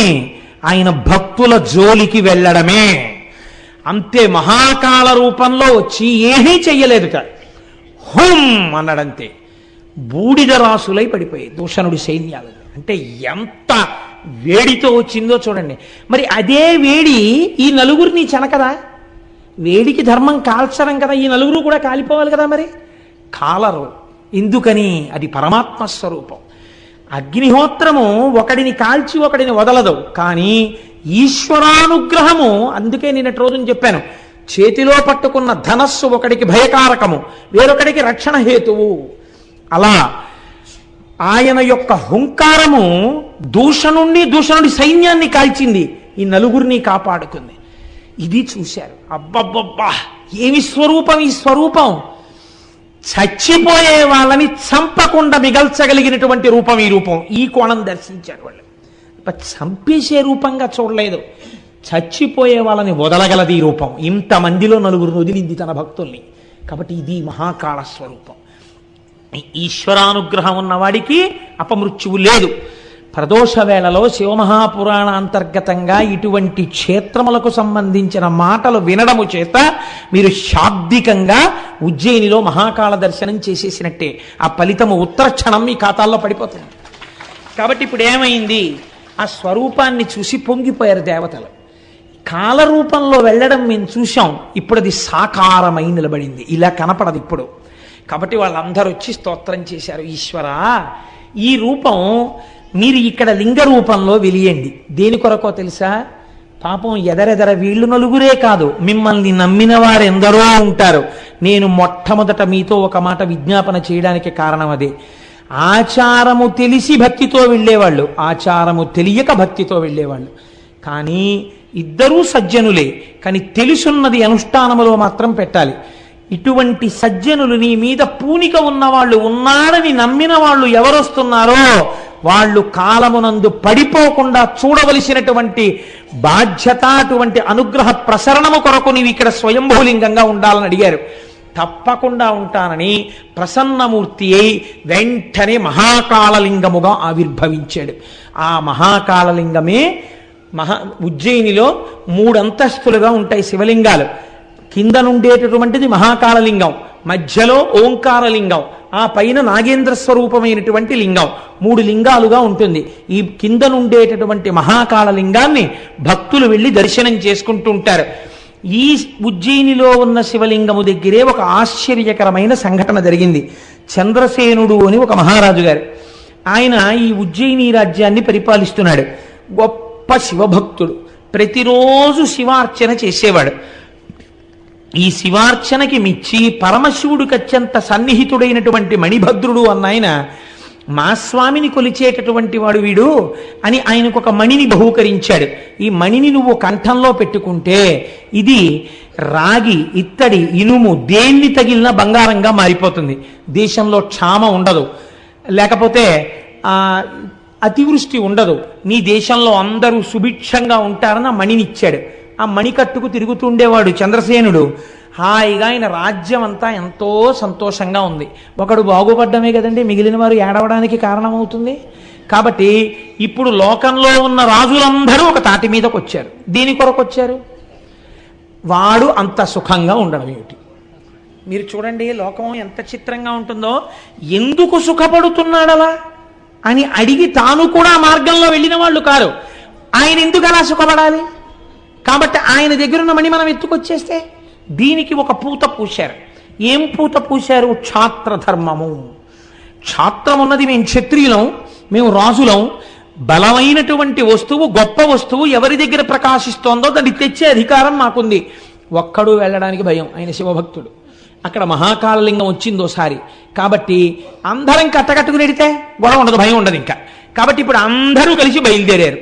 తప్పు పని చెయ్యడానికి కలిసినంత తొందరగా మంచి పనికి కలియడం అన్నది లోకంలో ఉండదు. శ్రేయాంసి బహువిఘ్నాని, మంచి పని చేద్దామంటే విఘ్నాలు ఎక్కువ, అల్లరి ఎక్కువ. కాబట్టి ఇప్పుడు వీళ్ళందరూ కలిసి అవంతి మీద దండెత్తారు. దండెత్తి ఆ రాజు కోటని అన్ని వేపులా తలుపులు మూసేశారు, పట్టణానికి అన్ని వేపులా మొహరించారు. దేని కొరకు మొహరించారు? ఆ మణిని ఎత్తుకుపోవడానికి వచ్చారు వీళ్ళందరూ. రాజు చూశాట లోపల, వేగుల వలన తెలుసుకున్నాడు. ఒక్కరు కాదు, ఇద్దరు కాదు, మొత్తం రాజులందరూ వచ్చేశారు. వచ్చేసి నీ కోటని చుట్టుముట్టారు. ఇప్పుడు గెలవడం చాలా కష్టం, బయటికి వెళ్ళి యుద్ధం చేస్తే. మణి కోసమే వచ్చారని చెప్పాడు. ఆయన అన్నాడు, ఒకడో ఇద్దరో ముగ్గురో అయినచో ఉత్సాహమే పారా ఆజికి చేరంజని నిల్వరించిరుపులం చండాడుదున్. కానీ ఈ సకలోర్వీపతులేకమై ఇటులను చండ ప్రతాపానుల ప్రకట జ్వాలల చుట్టుముట్ట తరమే వరింప ఏకాకి. రాజు యుద్ధం వచ్చిందని పారిపోకూడదు, యుద్ధం వచ్చిందని బెంగ పెట్టుకోకూడదు. ఎందుకని? యుద్ధ సమయంలో భూపసభాంతరాళమున పుష్కళమక్షతురత్తమాజి బాహాపటు శక్తియున్ యశమునందనురక్తియు ప్రకృతి సిద్ధగుణంబులు సజ్జనాళికిందంటాడు భర్తృహరి. కాబట్టి భూపసభాంతరాళమున పుష్కళమక్షతురత్వము నాకు చాలా వచ్చు కానండి, నలుగురిని చూసేటప్పటికే భయపడిపోతానండి అంటే ఆ విద్యుత్తుకు పనికి వస్తుంది. పెద్ద సభలో కూడా నిర్భయంగా మాట్లాడగలిగినటువంటి అదృష్టం సజ్జన లక్షణం అన్నాడు ఆయన. భూపసభాంతరాళమున పుష్కళమక్షతురత్వము ఆజి బహాపటు శక్తియున్ క్షత్రియుడైనటువంటి వాడు యుద్ధం ఎప్పుడు వస్తుందా, వెళ్ళి ఎప్పుడు చీల్చి చెండాడదామా అని చూడాలి. యతీనాం భూషణం జ్ఞానం సంతోషోహి ద్విజన్మనాం ఉద్యమం శత్రుహననం భూషణం భూతిమిచ్చతాం అన్నాడు వ్యాసుడు దేవి భాగవతంలో. ఇవి 4 లక్షణములు వీళ్ళకు ఉండి తీరాలన్నాడు. యతీనాం భూషణం జ్ఞానం. యతి అనగా ఏమి? కేవల జ్ఞానముతో ఉండాలి, ఇంకేది అడగకూడదు. యతికి భూషణము జ్ఞానమే. యతీనాం భూషణం జ్ఞానం సంతోషోహి ద్విజన్మనాం. బ్రాహ్మణుడైనటువంటి వాడు ఎప్పుడూ సంతోషంగా ఉండాలి. ఈశ్వరుడు ఉన్నాడు, నన్ను రక్షిస్తాడని. అంతేగాని నాకు ఇంకా అది రాలేదు, ఇంకా ఇది రాలేదని ఏడుస్తూ కూర్చుంటే వాడేం చేస్తాడు లోకానికి. సంతోషోహి ద్విజన్మనాం ఉద్యమం శత్రుహననం. శత్రువులు వచ్చినప్పుడు మీద పడి శాతన ఖగ్ర ఖండితల సన్మజ కుంజర కుంభముక్త ముక్తాతత శైల అంటారు తిక్కన గారి విరాటపర్వంలో.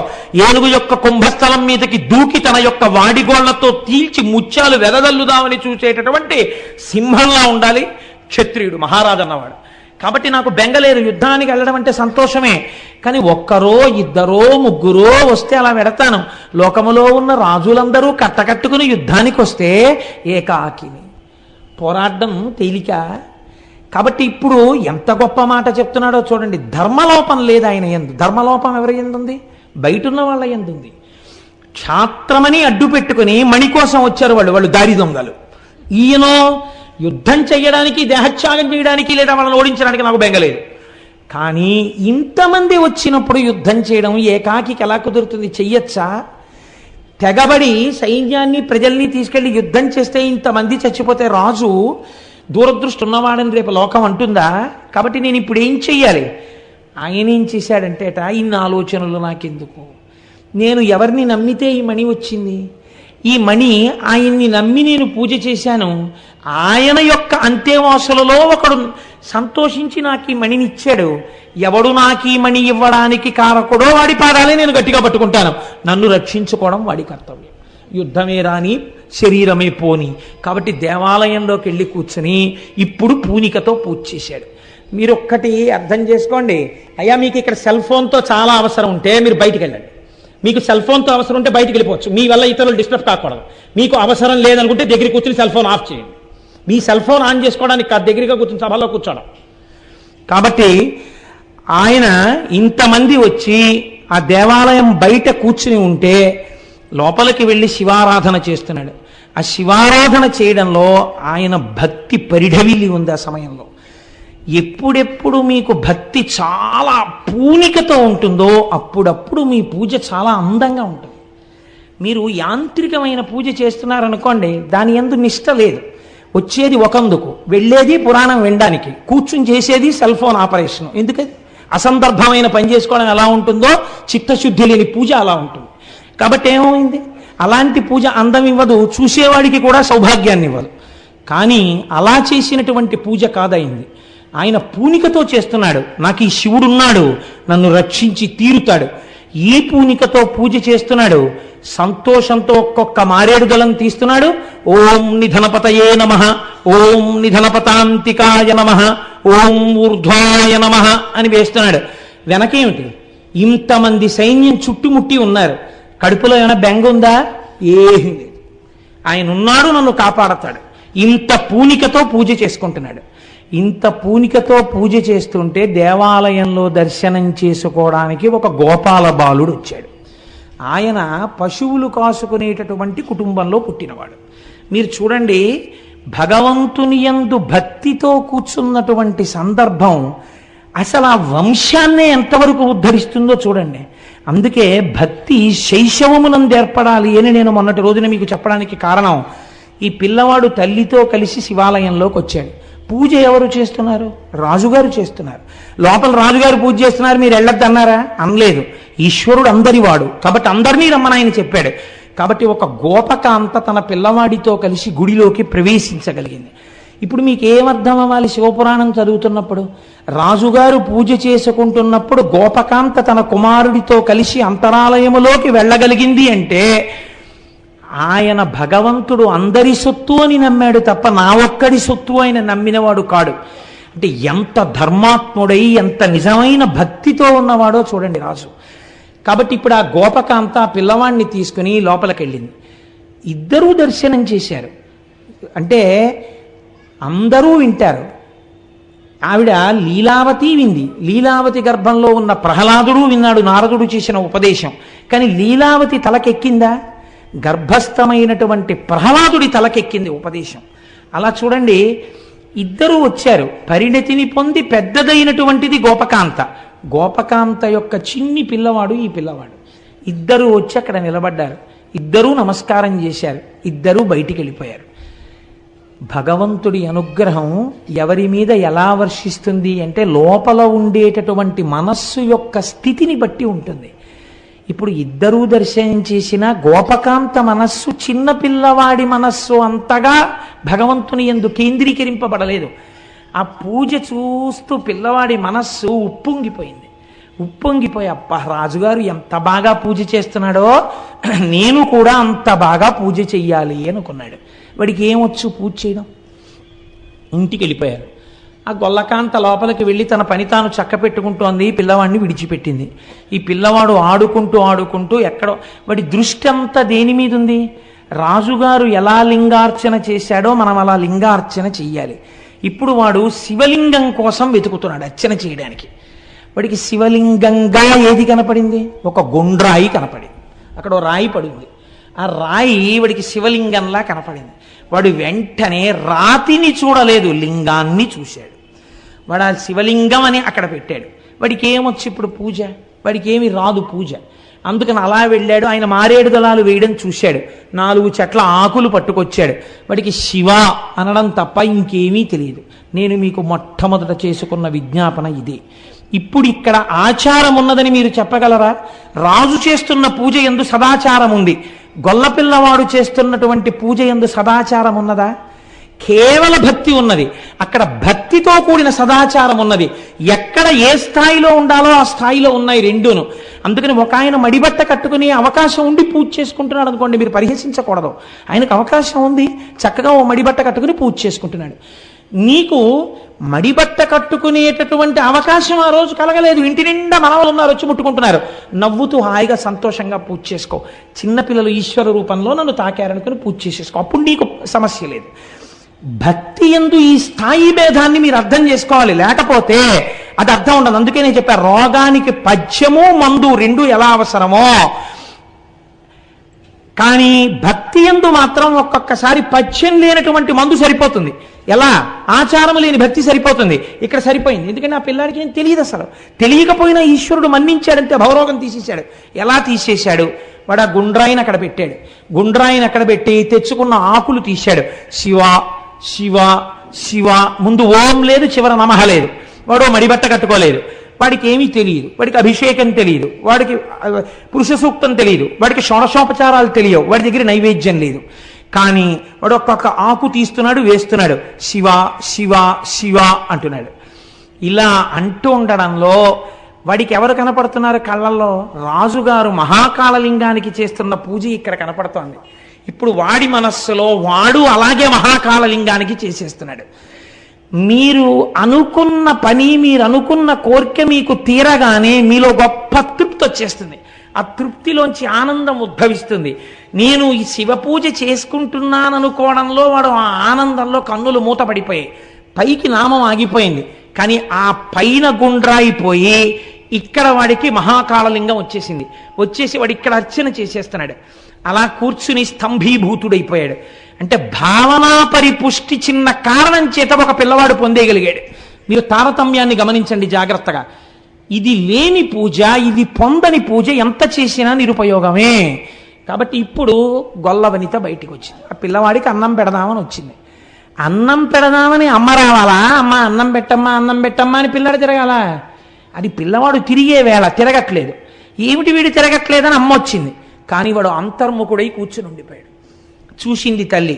ఏమిట్రా ఇదంతా? ఈ గుండ్రా ఏమిటి, ఈ ఆకులు ఏమిటి, ఏమిట్రా ఇదంతా అంది ఆవిడ. ఇప్పటికీ వినపడలేదు. చూడండి, ఇద్దరూ దర్శనానికి వెళ్ళారు. ఆయన పూజ చేశాడు. ఈవిడికి ఏం కనపడుతోంది? గుండ్రాయి ఆకులు కనపడుతున్నాయి. ఈ గుండ్రాయి ఏమిటి, ఈ ఆకులు ఏమిటి అని అడిగింది. ఆయన మాట్లాడలేదు. ఏరా మాట్లాడమేమిరా అని చెప్పి భుజం బట్టి లాగింది. ఆయన బహిర్ముఖుడు కాలేదు. ఆవిడికి కోపం వచ్చింది. వీడు ఇలాంటి పిచ్చి పిచ్చి వేషాలన్నీ ఏవో మొదలెట్టాడు. ఇదో శివలింగం అని చెప్పేసి ఏదో పెద్ద ధ్యానంలో ఉన్నట్టు నటిస్తున్నాడు వీడనుకుంది ఆవిడ. ఆ గుండ్రాయిని తీసి విషయ అవతల పారేసి ఆ ఆకులన్నీ కాలుతో తోసేసి ఇంట్లోకి వస్తావా రావా నా చెయ్యట్టుకుని ఒక్క లాగులాగి రా అన్నం పెడతాను అని లోపలికి వెళ్ళిపోయాను. అంతే కదండి, అంతకన్నా ఆవిడికి ఏం తెలుసు ఆయన ఏ స్థితిలో ఉన్నాడో ఆవిడికి తెలియదు కాబట్టి చేయి పట్టి గట్టిగా లాగేసి వెళ్ళిపోయింది. పిల్లవాడు కళ్ళు తెరిచాడు. వాడు వెంటనే ఆర్తితో ఏడ్చాడు. దేనికి ఏడ్చాడు? అమ్మ లాగిందని ఏడవలేదు, తన్ను తిట్టిందని ఏడవలేదు, తన ఎదురుగుండా ఉన్న శివలింగం వాడికి కనపడలేదు. వాడికి గుండ్రాయి కనపట్టలేదు, శివలింగం కనపడుతోంది. నా చేత అర్చించబడిన నా స్వామి లేడిక్కడ, నా స్వామి వెళ్ళిపోయాడు అని బెంగ పెట్టుకున్నాడు. ఇప్పుడు వాడు తన స్వామిని పిలుస్తున్నాడు రమ్మని. ఎంత చిత్రంగా పిలిచాడంటే అంతనయార్తి అయి హరహరాయని బాలుడు మూర్ఛనుందే. స్వామి ఎక్కడికి వెళ్ళిపోయావయ్యా, కనపట్టలేదని హరహరా అని అరుస్తూ వాడు స్వామి కనపడలేదన్న బెంగ చేత వెంటనే మూర్ఛపడిపోయాడు కింద. తన కోసం ఇంత పరితపించిపోయిన పిల్లవాణ్ణి చూశాడు. ఇది నేనన్నది మొట్టమొదట చెప్పిన ఉపమానానికి కారణం. అది మీరు బాగా ముందరి చెప్తే ఈ కోణాన్ని అందుకోగలుగుతారని. వెంటనే ఆ ఇంటియు అల్కతోడదని ఎచ్చటనో నిదురించే, ఈ పిల్లాడు రావట్లేదని ఆ గోపకాంత లోపలికి వెళ్ళిపోయి పాకలో ఎక్కడో పడుకుంది. అంత కాలాంతక సత్కృపన్ బుడుతుడల్లన కన్నులు విచ్చి చూడగా ఎంతయు వింత కన్పడియ హేమమయం బగు దేవలం వచన్. బంగారు కాంతులతో గోపురంతో ఒక పెద్ద దేవాలయం, వేరొక పెద్ద శివలింగం అక్కడ ఏర్పడ్డాయి. పిల్లవాడు బంగారు పువ్వులు తాపడం చెయ్యబడిన పీట మీద పట్టుపంచతో కూర్చుని వాడు పూజ చేస్తున్నాడు. వాడికి సమస్తమైన శివజ్ఞానము భాషించిపోయింది.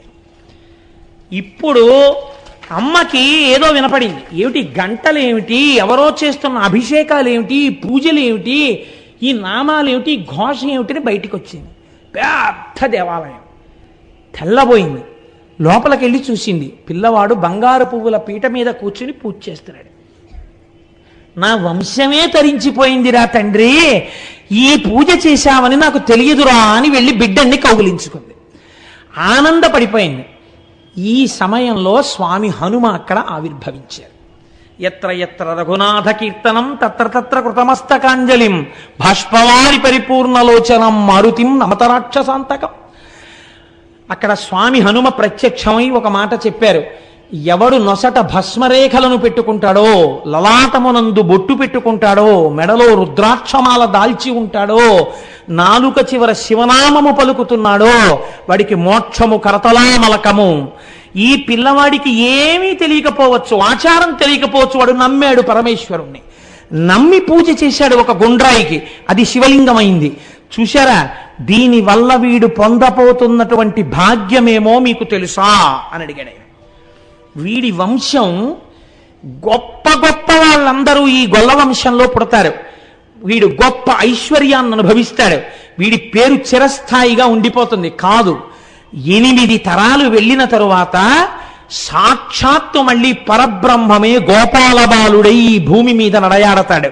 శ్రీకృష్ణ పరమాత్మకి తండ్రి అనిపించుకుని ఇలా చేతిలో కర్ర పట్టుకుని వస్తుంటే పరమాత్మ అంతటి వాడు గబగబా నాన్నగారు వస్తున్నారని ఒదిగి నించుని నాన్నగారు ఇలా విప్పేసి చెప్పులు లోపలికి వెళ్ళిపోతే చెప్పులు చేత్తో పట్టుకుని పక్కన పెట్టి నాన్నగారండి మంచినీళ్ళు ఇవ్వనా అని ఓ పిడతతో నీళ్లు తెచ్చి నాన్నగారి కాళ్ళు కడిగి చేతికి నీళ్ళిచ్చి తాగుతుంటే నందుడి కాళ్ళు పడుతూ కూర్చుంటాడు పరబ్రహ్మం.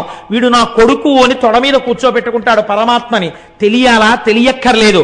ఈ గోపాల బాలుడు చేసిన పూజకి 8 తరాలు ఇంత అనుభవించగా 8వ తరంలో కృష్ణ పరమాత్మకి తండ్రిగా నందుడు పుడతాడు. అటువంటి వంశం ఈ వంశం కాబోతోంది. నమ్మిన వారికి నమ్మినంతరా శివ పూజ. చూడండి ఎటువంటి స్థితిని పొందాడో ఈ పిల్లవాడు అని స్వామి హనుమ ఆ రోజున శివభక్తి విశేషాన్ని ఆవిష్కరించి వెళ్ళారు. అటువంటి ఈ వార్త ఊరంతా పాకింది. గొల్ల పిల్లవాడు పూజ చేస్తే శివలింగం దేవాలయం వచ్చాయి. ఏం ఆశ్చర్యం అని. ఈ ఆశ్చర్యంతో ఈ వార్త బయట విడిది చేసినటువంటి శత్రు సైన్యాలకు వెళ్ళింది. వాళ్ళనుకున్నారు, ఇది నిజమా, మన్ని భయపెట్టడానికి ప్రచారం చేస్తున్నాడా? నిజంగా అలా ఏర్పడినదైతే మాలో కొంతమంది ప్రతిదినం లోపలికి వస్తాం, స్నేహంగా మాకు చూపించమన్నారు. ఆప్త ఆప్త బంధువుల్ని కౌగిలించుకున్నట్టు కౌగిలించుకుని వృషద్విచిత్ర తల్పయోర్ భుజంగముక్తిక స్రజో గరిష్టరత్నలోష్టయో సుహృద్విపక్షపక్షయో తృణారవింద చక్షుషో ప్రజామహీ మహేంద్రయో సమప్రవర్తయన్మన కదా సదాశివం భజే. శంకరుణ్ణి నమ్మిన వాడికి శంకరుడు ఎలా ఉంటాడో అలాగే ఉంటాడు శంకర భక్తుడు కూడా. ఆయనకేం భేదాలుండవు, అందరూ సమానం. కనుక వాళ్ళని కౌగిలించుకుని లోపలికి తీసుకెళ్లి కూర్చోబెట్టి దేవాలయ దర్శనం చేయించాడు.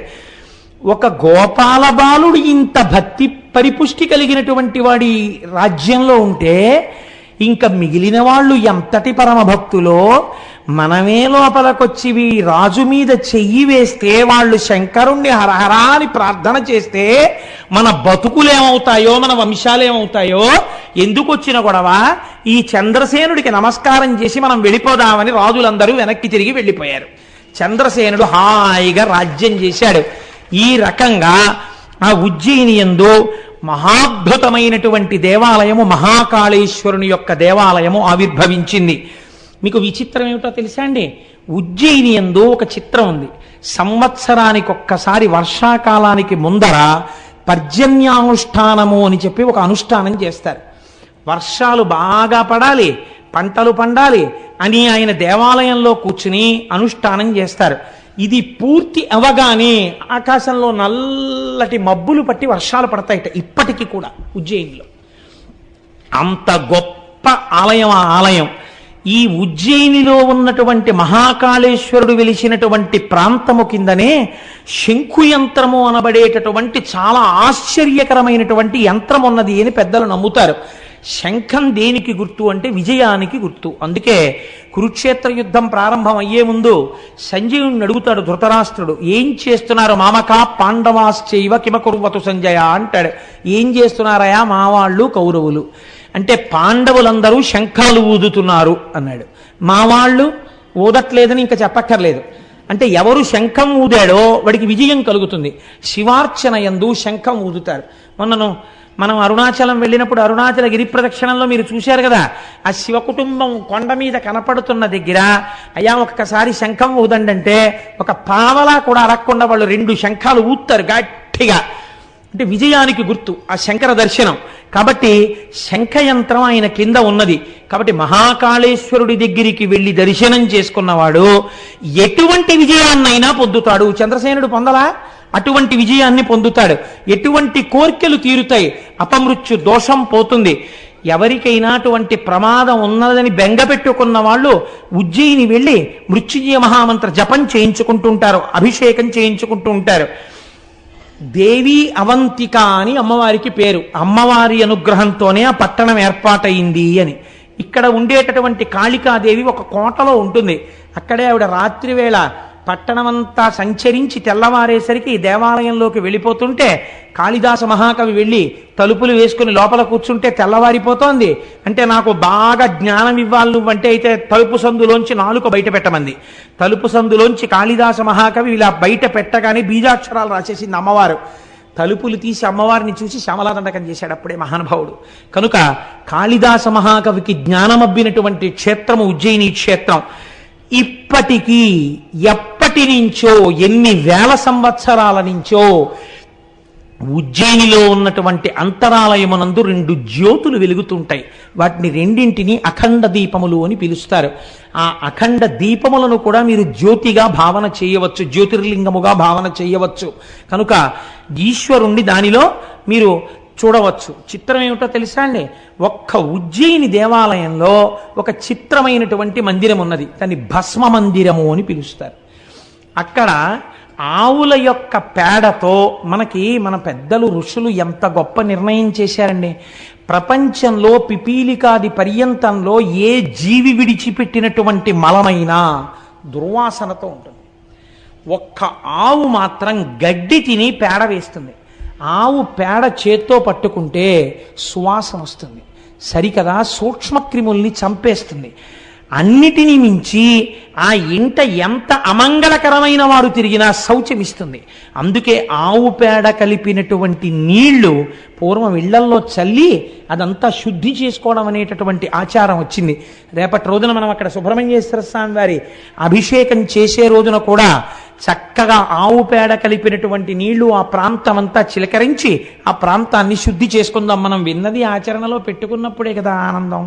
కనుక అక్కడ భస్మ మందిరము అని ఆ ఆవుల్ని తీసుకొచ్చి ఆవులు వేసినటువంటి పేడని ఎంతవరకు కాలిస్తే అది చక్కటి విభూతిగా మారుతుందో అటువంటి విభూతిగా మార్చి విభూతితో అభిషేకం చేస్తారు. ఉజ్జయినిలో చేసేటటువంటి విభూతి అభిషేకం 2 రకాలుగా ఉంటుంది. అసలు సాధారణంగా మనకి ఇక్కడ ఎక్కడ మీకు అది కనపడదు.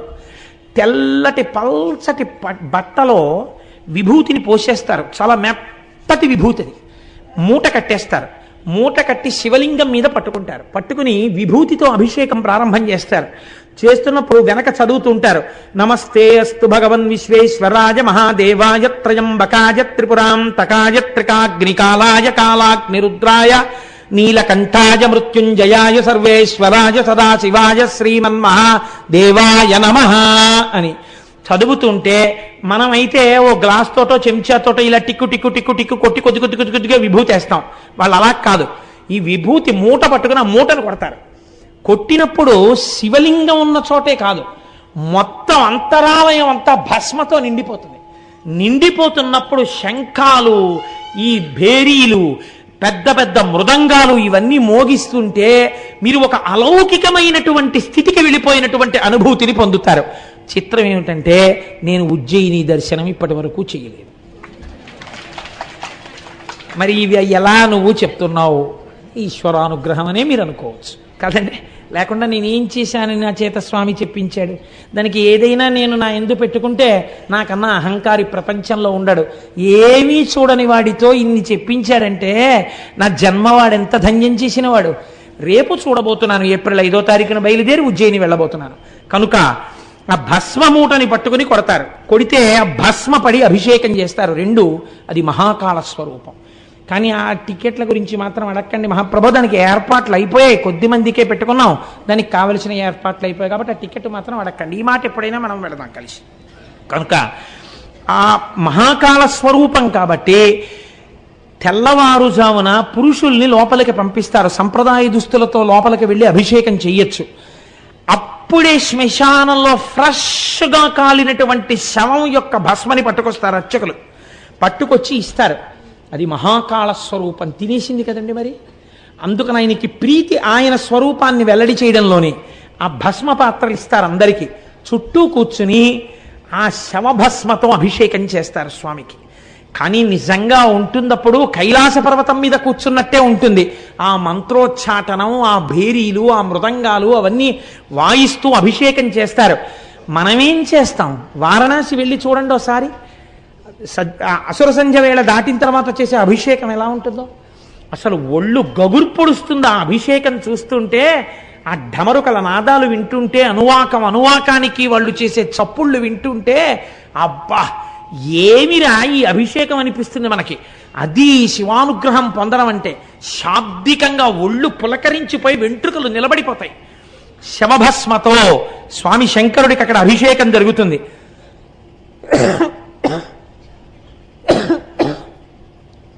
సాయంకాలం వేళలో, అసుర సంధ్య వేళలో మహాకాళేశ్వరుడికి చిత్ర విచిత్రమైన నీరాజనాలు ఎత్తుతారు.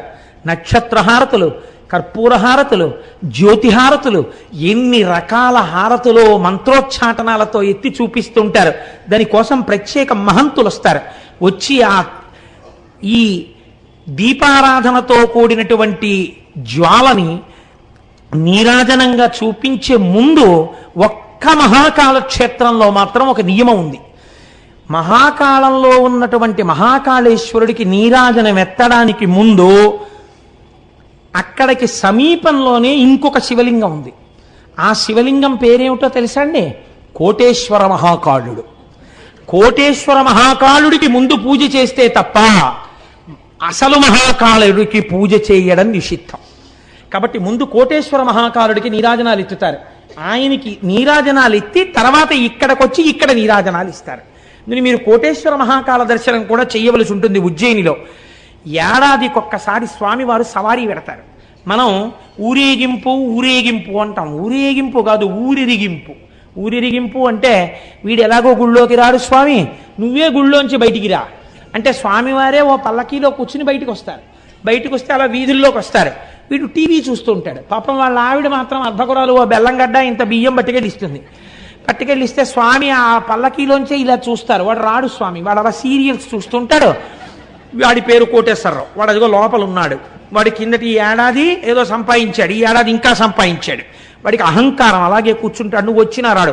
పోన్లే నేనే వాడి ఇంటికి వచ్చాను, వాళ్ళ ఆవిడితో బియ్యం పంపాడుగా, తన నీరాజనం ముచ్చేసుకుని ఇంత బెల్లంగడ్డ ప్రసాదం అవి ఇచ్చి లోపలికి పంపిస్తాడు. రేపు ఇదన్నా నోట్లో వేసుకోరా అని పంపిస్తాడు. ఈశ్వరుడు చాలా కారుణ్యమూర్తిగా బయటికి రావడానికి ఊరెరిగింపు, ఊరిని ఆయనకి ఎరిగింపు చేయడం. ఊరి వాళ్ళు లోపలికి వెళ్ళి ఆయనకి విజ్ఞాపన చేసుకోవడం కాదు, ఆయన కారుణ్యానికి పరాకాష్ట ఊరిరిగింపు. మహాకాలంలో సవారీ చేస్తాడు. సవారీ అంటే ఏమిటో తెలుసా అండి? చక్రవర్తి బయటికి వచ్చినట్టు బయటికి వస్తాడు. చక్రవర్తి బయటికి వచ్చినప్పుడు ఉజ్జయిని జిల్లా కలెక్టర్, ఉజ్జయిని జిల్లా పోలీస్ సూపరింటెండెంట్, ఉజ్జయిని నుంచి ఎన్నికైనటువంటి మంత్రి ఎవరైనా ఉంటే రాష్ట్ర క్యాబినెట్లో మంత్రి, లేదా పరిపాలన చేసేటటువంటి మంత్రి ఎవరుంటారో, మనకైతే ఇక్కడ బహుశా రెవెన్యూ అడ్మినిస్ట్రేషన్ అయి ఉంటుంది, ఆ మంత్రి ఎవరుంటారో ఆ మంత్రి ఉజ్జయిని రావాలి. వచ్చి ప్రతి ఏటా సవారీ జరుగుతున్నప్పుడు స్వామివారి సవారీని మొయ్యాలి. వీళ్ళు ముగ్గురు తప్పకుండా మొయ్యాలి. ఉజ్జయినిలో కొన్ని వేల సంవత్సరాల నుంచి ఇదే ఆనవాయితీ. రాజులే పాలించనివ్వండి, ప్రజాస్వామ్యమే కానివ్వండి, వాళ్ళు వచ్చి ఆ పల్లకి పట్టుకుని స్వామిని సవారీ తీసుకెడతారు. శివరాత్రి నాడు ఆయన పెళ్లి కొడుకు అవుతాడు ఉజ్జయినిలో. అదో విచిత్రం. పుష్పకిరీటం పెట్టుకుంటాడు. పుష్పకిరీటం పెట్టుకుని పెళ్లి కొడుకు అవుతాడు. మహాశివరాత్రి వెళ్ళిపోయినటువంటి మర్నాడు ఈ అలంకారం అంతా తీసేసి భస్మాభిషేకం అందుకుంటాడు మళ్ళీ. అటువంటి సవారీ జరుగుతుంది. అక్కడే బలరామకృష్ణులు ఇద్దరూ సాందీపని మహాముని యొక్క ఆశ్రమంలో విద్యాభ్యాసం చేశారు. ఇన్ని రకాలుగా ఇంకా నేను ఆ ఉజ్జయిని గురించి చెప్తూ కూర్చుంటే ఇంకా నేను ఆ భోజకాళిదాసుల్ని ముట్టుకుంటే నా బలహీనత బయటకు వస్తుంది. కాబట్టి అటువైపుకి మనం వెళ్ళొద్దు, చాలు. కాళిదాస మహాకవి అనుగ్రహింపబడినటువంటి క్షేత్రం, అంత గొప్ప క్షేత్రమై ఆ ఉజ్జయిని అన్ని రకములుగా ప్రకాశించుచున్నది. అటువంటి ఉజ్జయిన్ మన భారతదేశంలో వెలిసినటువంటి స్వయంభూమూర్తి. ఒక్కసారైనా వెళ్ళి చక్కగా అక్కడ ఉండి ఆ శివలింగాల్ని, ఆ క్షేత్రాన్ని, ఇవన్నీ మనం దర్శనం చేసి రావలసి ఉంటుంది. కాబట్టి మనం ఇవాళ ఆ ఉజ్జయినిని దర్శనము చేసి దాటగలిగాం. ఇప్పుడు మనం ఉజ్జయిని నుంచి ఒక్కసారి అలా హిమాలయ పర్వత సానువుల మీద వెలిసినటువంటి కేదారలింగ దర్శనం చేసుకుని వీలైతే ఇవాళ పూర్తి చేసేద్దాం. ఎందుకంటే కనీసం రోజుకి 2, 3 చెప్పకపోతే నాకు గోపాలకృష్ణ గారి వాక్కు సత్యం అయిపోతుందేమోనో భయం పట్టుకుంది. ఇది ఏడాది అయిపోదు కదా ఈ శివమహాపురాణం, కొంతైనా చెప్తాను అసలు నేనని. అందుకని ఈ కేదారేశ్వర లింగం గురించి ఒక మాట చెప్తారు. మహాద్రి పార్శ్వే చతటే రమంతం సంపూజ్యమానం సతతం మునీంద్రైః సురాసురైర్యక్ష మహోరగాద్యైః కేదారమీశం శివమీశమీడే. ఇది హిమాలయ పర్వతములలో వెలిసినటువంటి లింగము. నరనారాయణులిద్దరూ కూడా కారణము వలన సాక్షాత్తుగా ఈ భూమండలం మీద బదరీ క్షేత్రమునందు తపస్సు చేసినప్పుడు ద్యోతకమైనటువంటి శివలింగము. కేదారమునందున్నటువంటి శివలింగమును దర్శనము చేసినా, చేయడానికి వెడుతున్నప్పుడు మరణించినా మోక్షమే. ఇది చిత్రం. అయితే కేదారేశ్వర లింగాన్ని దర్శనం చేసేటప్పుడు మాత్రం ఒక నియమం ఉంది. ఆ నియమంతో దర్శనం చెయ్యాలి. ఆ నియమం లేకుండా మాత్రం దర్శనం చేయకూడదు. నాకు తెలిసి సాధారణంగా 195 మంది అసలు ఈ నియమాన్ని పాటించారు తెలియక. కానీ ఈశ్వరుడు క్షమిస్తాడని నేను అనుకుంటున్నాను ఏమిటి, నేను నమ్ముతున్నాను. చూడండి, ఎందుకు ఈ మాట నేను అంటున్నానంటే, ఒక్కొక్కసారి లోకంలో ఒక చిత్రమైనటువంటి పోకడ ఒకటి ఉంటుంది. మనకి కామక్రోధములు ఇవి పెద్ద విశేషం చెప్పేది ఉంటుందండి, ప్రతి వాళ్ళకి ఉండేవే. లోకము పట్ల మీరు క్రోధాన్ని పెంచుకున్నారనుకోండి, అది పతనహేతు అవుతుంది. నాకు ఎవరి మీదో కోపం ఉందనుకోండి, ఆ కోపంతో ఉంటే తిరిగి జంతువులోకి వెళ్ళిపోతాడు మరణ సమయంలో ఆయన కానీ జ్ఞాపకం వస్తే. కాబట్టి క్రోధము అరిష్టహేతువు. కానీ భగవంతుని యొక్క ఆరాధన యందు క్రోధము విజృంభించింది అనుకోండి ఏదో కారణం చేత, చిత్రం ఏమిటో తెలుసా అండి? అది ఉన్నతికి మార్గాన్ని చూపించేస్తుంది. అదొక చిత్రమైన విషయం. ఆఖరికి క్రోధమైనా సరే ఈశ్వరారాధనతో ముడిపడింది అనుకోండి, ముడిపడితే అది అభ్యున్నతిని తీసుకొస్తుంది. మీకు నేను ఒక ఉదాహరణ చూపిస్తాను ఎందుకు అలా జరుగుతుందో. మనకి జంబుకేశ్వరం అనే ఒక క్షేత్రం ఉంది, మీకు అందరికీ తెలుసు. ఆ జంబుకేశ్వరంలో జలలింగం నీటి రూపంలో పరమాత్మ ఉంటారు, కానీ అక్కడ తీర్థం ఇవ్వరు ఆ నీటిని. ఎప్పుడు నీరు ఉబుకుతూనే ఉంటుంది అక్కడ. అక్కడ జంబు మహర్షి తపస్సు చేశారు. ఒక నేరేడు చెట్టు, అలనేరేడు చెట్టు ఎన్ని లక్షల సంవత్సరాల నుంచి ఉందో ఎవ్వరికీ తెలియదు. ఆ నేరేడు చెట్టుకు ఒకసారి ప్రమాదం వచ్చింది. ఆ నేరేడు చెట్టు పైనుంచి ఎండిపోవడం మొదలెట్టింది. ఎన్ని పూజలు చేశారో, ఎన్ని ప్రార్థనలు చేశారో ఆగలేదు. ఎన్ని రకాలుగా పరిశీలించినా చెట్టు ఎండిపోయి ఎండిపోయి ఎండిపోయి ఎండిపోయి కొమ్మలు విరిగిపోయి ఆఖరికి భూమట్టంలో ఇంత బెరడు మిగిలింది. అసలు ఈ క్షేత్రమునకంతటికీ కూడా కదులుతున్న రూపంలో స్వామి ఈ నేరేడు చెట్టుగానే ఉన్నాడంటారు. ఈ చెట్టు చచ్చిపోయింది, ఏం ప్రమాదమో అని బెంగపెట్టుకున్నారు. మనకి కొన్ని కొన్ని క్షేత్రాల్లో చెట్టు రూపంలో ఈశ్వరుడు ఉంటాడు. అందుకే నమ వృక్షాయచ అని పిలుస్తుంది రుద్రాధ్యాయం. మీరు కంచి వెళ్ళారనుకోండి, ఒక మామిడి చెట్టు రూపంలో ఉంటాడు. మీరు మధ్యార్జునం వెళ్ళారనుకోండి, మధ్యార్జునం మద్ది చెట్టు రూపంలో ఉంటాడు. జంబుకేశ్వరం వెళ్ళారనుకోండి, నేరేడు చెట్టు రూపంలో ఉంటాడు. పైగా ఆ నేరేడు చెట్టు యొక్క మొదట ఒక ఏనుగు, ఒక సాలెపురుగు, ఒక శివలింగాన్ని పూజ చేస్తున్నటువంటి గుర్తులు ఉన్నాయి. ఈ నేరేడు చెట్టు చచ్చిపోతే ఎలా అని బెంగపెట్టుకున్నారు. ఇంత బెరడు మిగిలిన తరువాత రుద్రాధ్యాయము ఎంత గొప్పదో నిరూపిస్తూ ఒక ఆశ్చర్యకరమైన సంఘటన జరిగింది. ఈ చెట్టు శివస్వరూపము కనుక ఇది చిగర్చడానికి మనం చేసిన ప్రయత్నాలన్నీ విఫలమైపోయాయి కనుక ఇప్పుడు మీరు దాని మీద పట్టుకెళ్ళి నెయ్యి, పాలు, పెరుగు, పళ్ళరసాలు అన్నీ కూడా పోసేశారనుకోండి, ఉన్న ముక్క కూడా కుళ్ళిపోతుంది కదండి. వాళ్ళు ఏం నమ్మారంటే ఇంకా ఇంతకన్నా బ్రహ్మాస్త్రం మన దగ్గర లేదు. ఇప్పుడు పదార్థాలని వేస్తున్నది పదార్థాలుగా కాదు, రుద్రాధ్యాయాన్ని అనుసంధానం చేస్తూ మనం అభిషేకం చేస్తున్నాం. మనం అలా అభిషేకం చేద్దాం. బతికిందా, బతికి తీరాలి ఈ చెట్టు. బతక లేదా ఇంకింతకన్నా మన దగ్గర అస్త్రం లేదు. మన వల్ల ఏదో అపరాధం జరిగిపోయినట్టే. దానికి రుద్రాభిషేకం చేసేసారు అన్ని పదార్థాలతోటి. మీకు ఒక ఆశ్చర్యకరమైన సంఘటన తెలుసా? ఆ రాత్రి తలుపులు వేసి అర్చకులు వెళ్ళి మర్నాడు తలుపులు తీశారు. బెరడుకి ఆకుపచ్చతనం వచ్చి చిగర్చింది. ఇప్పుడు ఎంత పెద్ద నేరేడు చెట్టు ఉందో. ఇప్పుడు మీరు జంబుకేశ్వరం వెళితే పెద్ద నేరేడు చెట్టు కనపడుతుంది. మళ్ళీ ఆ చెట్టు మొదట్లో ఒక సాలెపురుగు, ఒక పాము ఉంటాయి. ఎందుకుంటాయో తెలుసా అండి? శ్రీకాళహస్తిలాగే అక్కడ కూడా పూర్వం అక్కడ జంబు మహర్షి తపస్సు చేసినప్పుడు పెద్ద ఆలయం ఉండేది కాదు. ఒక సాలెపురుగు ప్రతిరోజు వచ్చి ఆ శివలింగం మీద ఒక గూడు అల్లేది. అల్లి నేను స్వామికి వస్త్రం కట్టాననుకుని మురిసిపోయేది. ఏనుగులు చాలా ఉండేవన్నీ నేరేడు వనాలు. ఆ నేరేడు తోటల్లో తిరుగుతుండేవి ఆ ఏనుగులు. ఒక ఏనుగు రోజు కావేరీ నదీ జలాలు తన తొండ నిండా పుచ్చుకొని, ఎక్కడి సంస్కారమో ఎవరికి తెలుసండి? జీవుడి సంస్కారాలు మనం చెప్పలేం. నేను ఇవాళ పొద్దున్న ఒక పిల్లవాడికి అక్షరాభ్యాసం చేశాను. ఆ పిల్లవాడు 7వ నెలలో పుట్టేసేట. 7వ నెలలో పుట్టేసినటువంటి పిల్లవాడు కాబట్టి బతుకుతాడు అనుకోలేదు. ఏదో గాజు పేటికలలో పెట్టి 6,000 రూపాయల ఇంజక్షన్లు ఇచ్చేవారు. ఆ పిల్లవాడు బతికాడు. వాడు చిత్రం ఏమిటో తెలుసా అండి?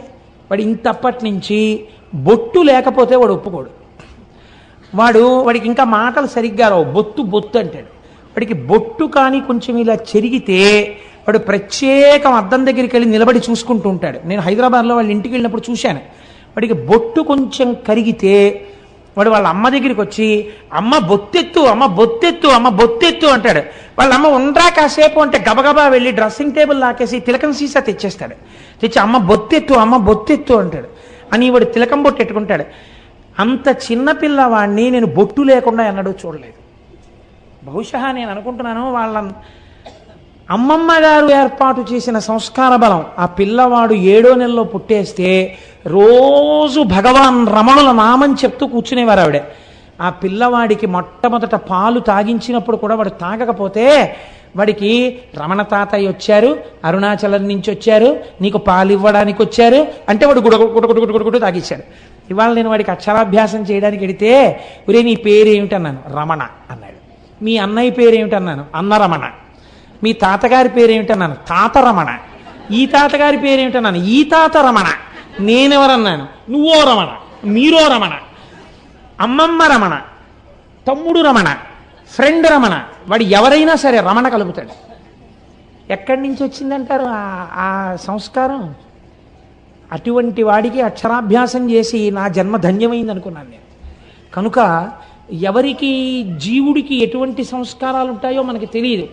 బొట్టు పెట్టుకోండర్రా అంటే పెట్టుకోకుండా ఉండేటటువంటి వాళ్ళు కోట్ల సంఖ్యలో ఉంటే, ఒక పసిపిల్లవాడు లలాటమునందు బొట్టు లేకుండా ఎప్పుడూ ఉండడు. వాడు నిద్రపోతున్నప్పుడు చిలకం బొట్టు ఉంటుంది.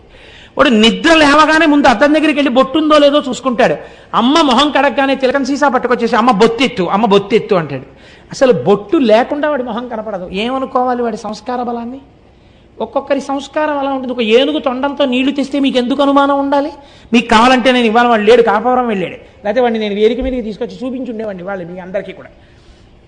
కాబట్టి ఆ ఏనుగు తొండంతో నీళ్లు తెచ్చి శివలింగం మీద పోసేసేది తొండం ఎత్తి. ఈ నీళ్లు పోసేసేటప్పుడు ఆ సాలెగూడు ఈ నీళ్లలో కొట్టుకుపోయేది.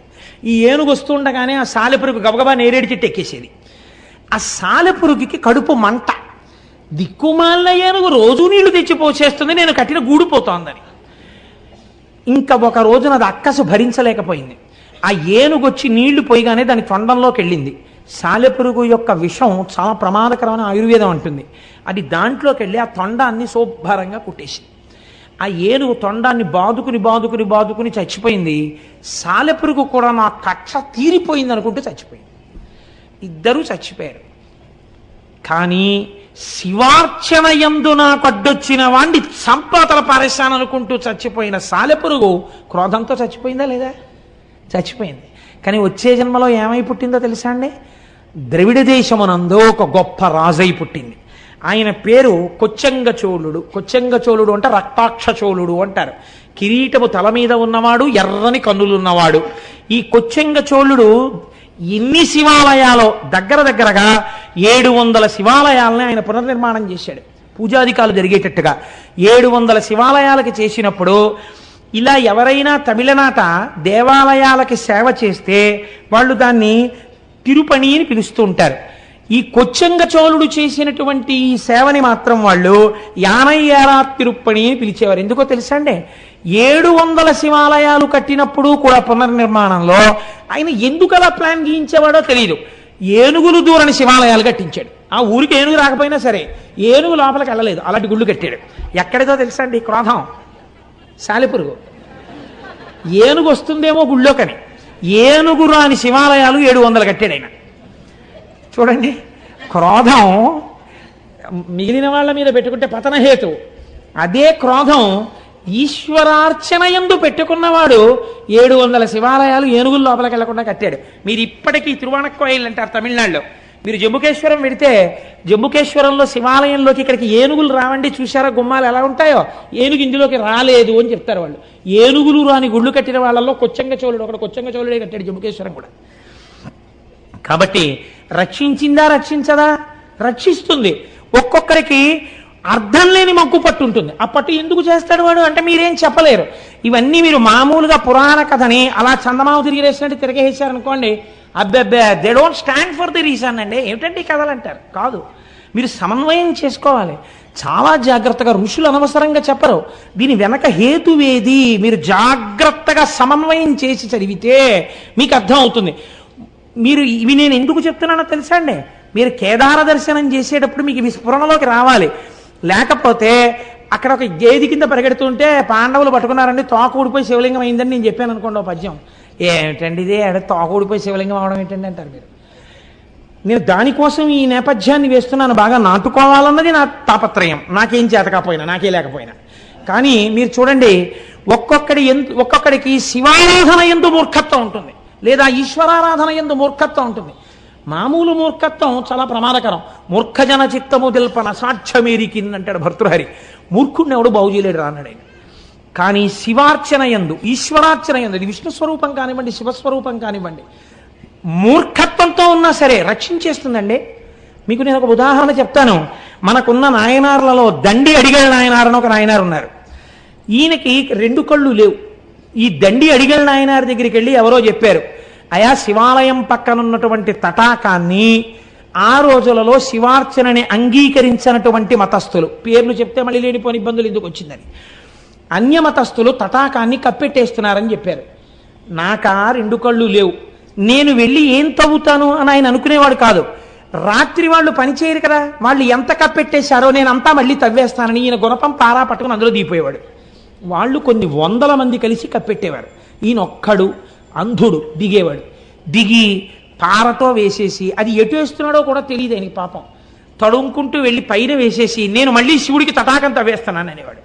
ఒకరోజు తెల్లవారిపోయిందని తెలుస్తుందా? తెలియదు ఆయనకు, అంధుడు. అన్యమతస్థులు వచ్చేశారు. వచ్చేసి చూశారు. హోరి గుడ్డివాడా, అంధుడా, మేము కప్పెట్టే తటాకాన్ని నువ్వు తవ్వగలిగిన మొనగాడివా? నువ్వు తవ్వుతావురా అంధుడివి అన్నాడు. ఆయనకి ఎక్కడలేని కోపం వచ్చేసింది, మూర్ఖత్వం వచ్చేసింది ఆ కోపంలోంచి. ఏమన్నారా నన్ను? అంధుడు అన్నారా? మా స్వామే కనుక ఉన్నది నిజమైతే రేపు ఇవాళ రాత్రి మళ్ళీ నేను తటాకం తవ్వడానికి వస్తాను కదా, నా కళ్ళు కనపడాలి, మీ కళ్ళు పోవాలన్నాడు. ఎంత చిత్రమైన మాట చూడండి, మూర్ఖత్వంతో అన్నాడు అంతే ఆ మాట. వాళ్ళు పెద్ద పరిహాసం చేశారు. నోరు మొయ్యి, రాత్రికి మళ్ళీ తటాకం తవ్వుతావా? మా కళ్ళు పోతాయి, నీ కళ్ళు వస్తాయా? అది చూద్దామని మళ్ళీ కప్పెట్టారు. కప్పెట్టి వెళ్ళిపోయారు. మళ్ళీ రాత్రి వచ్చారు, కిందకి దిగాడు. దిగి గుణపం పారా పట్టుకున్నాడు. ఈశ్వర, తెల్లవారేటప్పటికీ నా కళ్ళు రావాలి, వాళ్ళ కళ్ళు పోవాలి, మళ్ళీ చెప్తున్నా, నువ్వు ఉన్నావని నాకు నమ్మిక అన్నాడు. తవ్వాడు. ఇప్పుడు ఈశ్వరుడు సంకటంలో పడ్డాడు. మహాభక్తుడు అన్నమాట నిజం చేసి తీరాలి, నచ్చ చెప్తే విండవు. కాబట్టి తెల్లవారుతోంది. ఈయనకి కళ్ళు వచ్చాయి, వాళ్ళకి కళ్ళు పోయి, అందరికీ కళ్ళు పోయి. ఈ విషయం మహారాజుకు తెలిసింది. రాజు స్వయంగా బయలుదేరి వచ్చాడు. ఇన్నాళ్ళు వీళ్ళు చేసినదంతా అసత్య ప్రచారం కనుక వీళ్ళ నాలుకలు కూడా కోసేయండి అన్నాడు. ఇప్పుడు వాళ్ళు తడుముకుంటూ వీళ్ళని ఈ రాజ్యంలో ఉండకుండా రాజ్యం బహిష్కారం చెయ్యండి, నిష్కారణంగా వీళ్ళ మాటలు నమ్మి నేను ఎన్నో దేవాలయాలు మూశాను, కోనేరులు కప్పెట్టాను, కాబట్టి వీళ్ళని బయటికి తోసేయండి, నా చేత పాపం చేయించారన్నాడు. వాళ్ళు తడుముకుంటూ రాజ్యంలోంచి బయటికి వెళ్ళిపోయారు. అలా మహానుభావుడు దండి అడిగల నాయన మూర్ఖత్వంతో శంకరుణ్ణి కిందకి దింపేశాడు. దింపేసి ఈశ్వరాస్తిత్వాన్ని నిలబెట్టాడు. ఇప్పుడు చెప్పండి నాకు, భగవంతుని యొక్క అర్చనయందు వచ్చిన క్రోధము, భగవత్ సంబంధము చేత కలిగినటువంటి ఈశ్వరుడున్నాడన్న పూనిక చేత వచ్చిన మూర్ఖత్వము, ఈ రెండు ఒక్కొక్కసారి రక్షణ హేతువులైపోయినా అయిపోతాయి కూడా ఆ పూనికలు. మనం చెప్పలేం. ఈశ్వర సంబంధములో అవగుణములు గుణములుగా భాసిల్లుతాయి.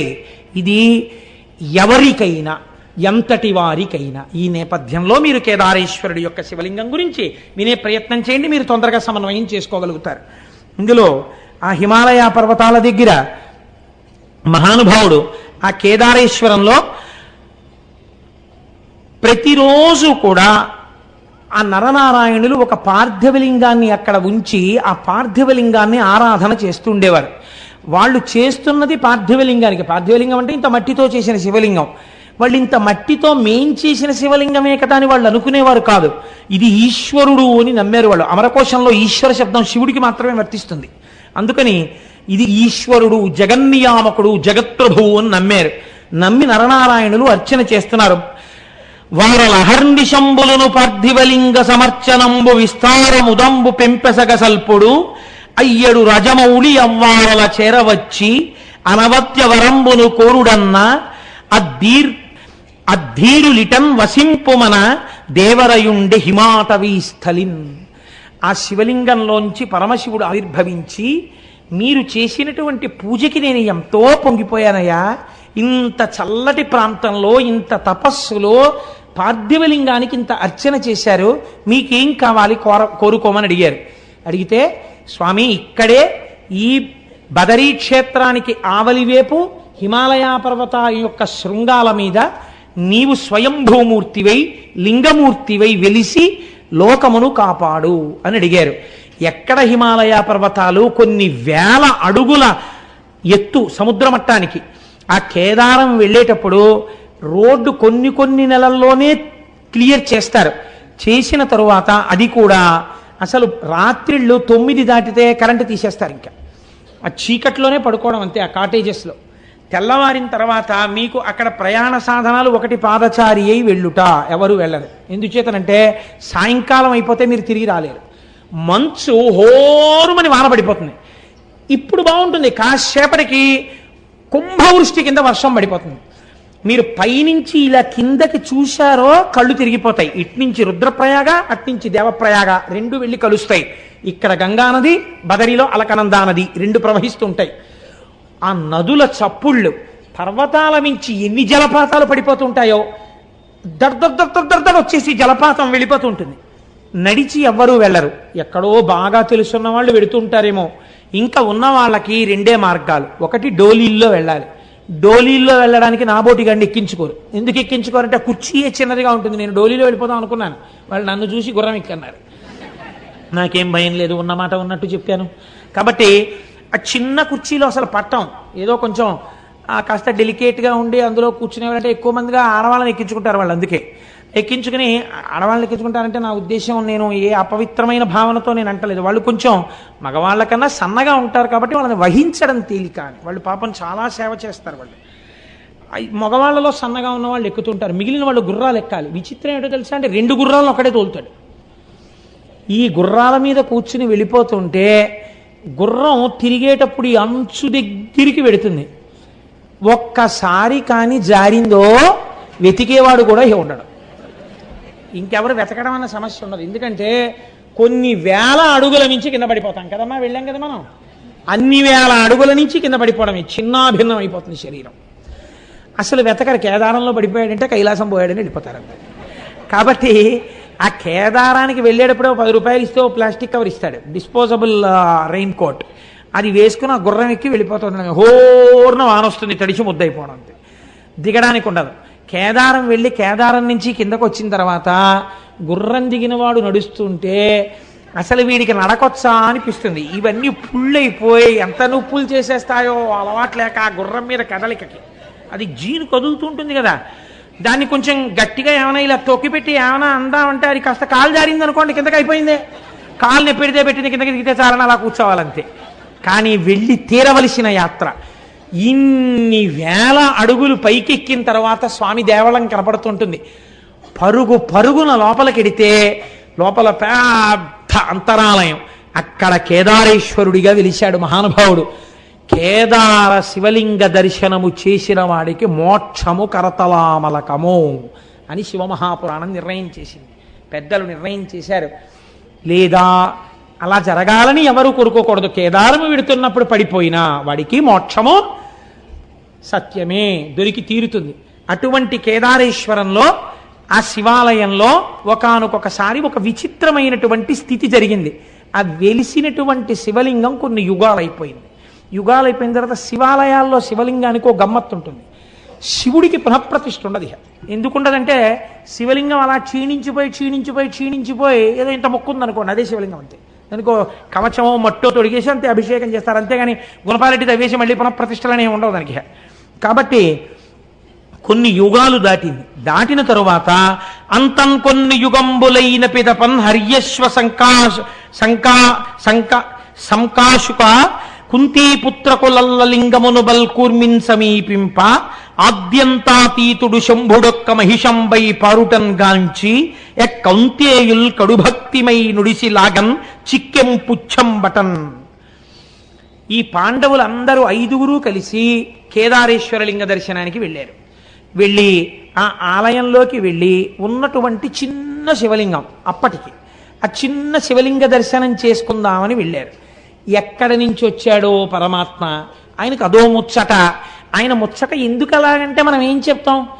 అన్నమాచార్యులు వారు అడిగారు, ఏమిటయ్యా ఈ ఉయ్యాలలో కూడా ఏమిటి, 2 భార్యల్ని చెట్టు 2 పక్కలా పెట్టుకుని, అది పిల్లలందరూ వచ్చారా, నువ్వేమో ఉయ్యాల ఎక్కి ఇటు శ్రీదేవిని ఇటు భూదేవిని పెట్టుకుని చక్క ఉయ్యాలు లొగుతుంటావా?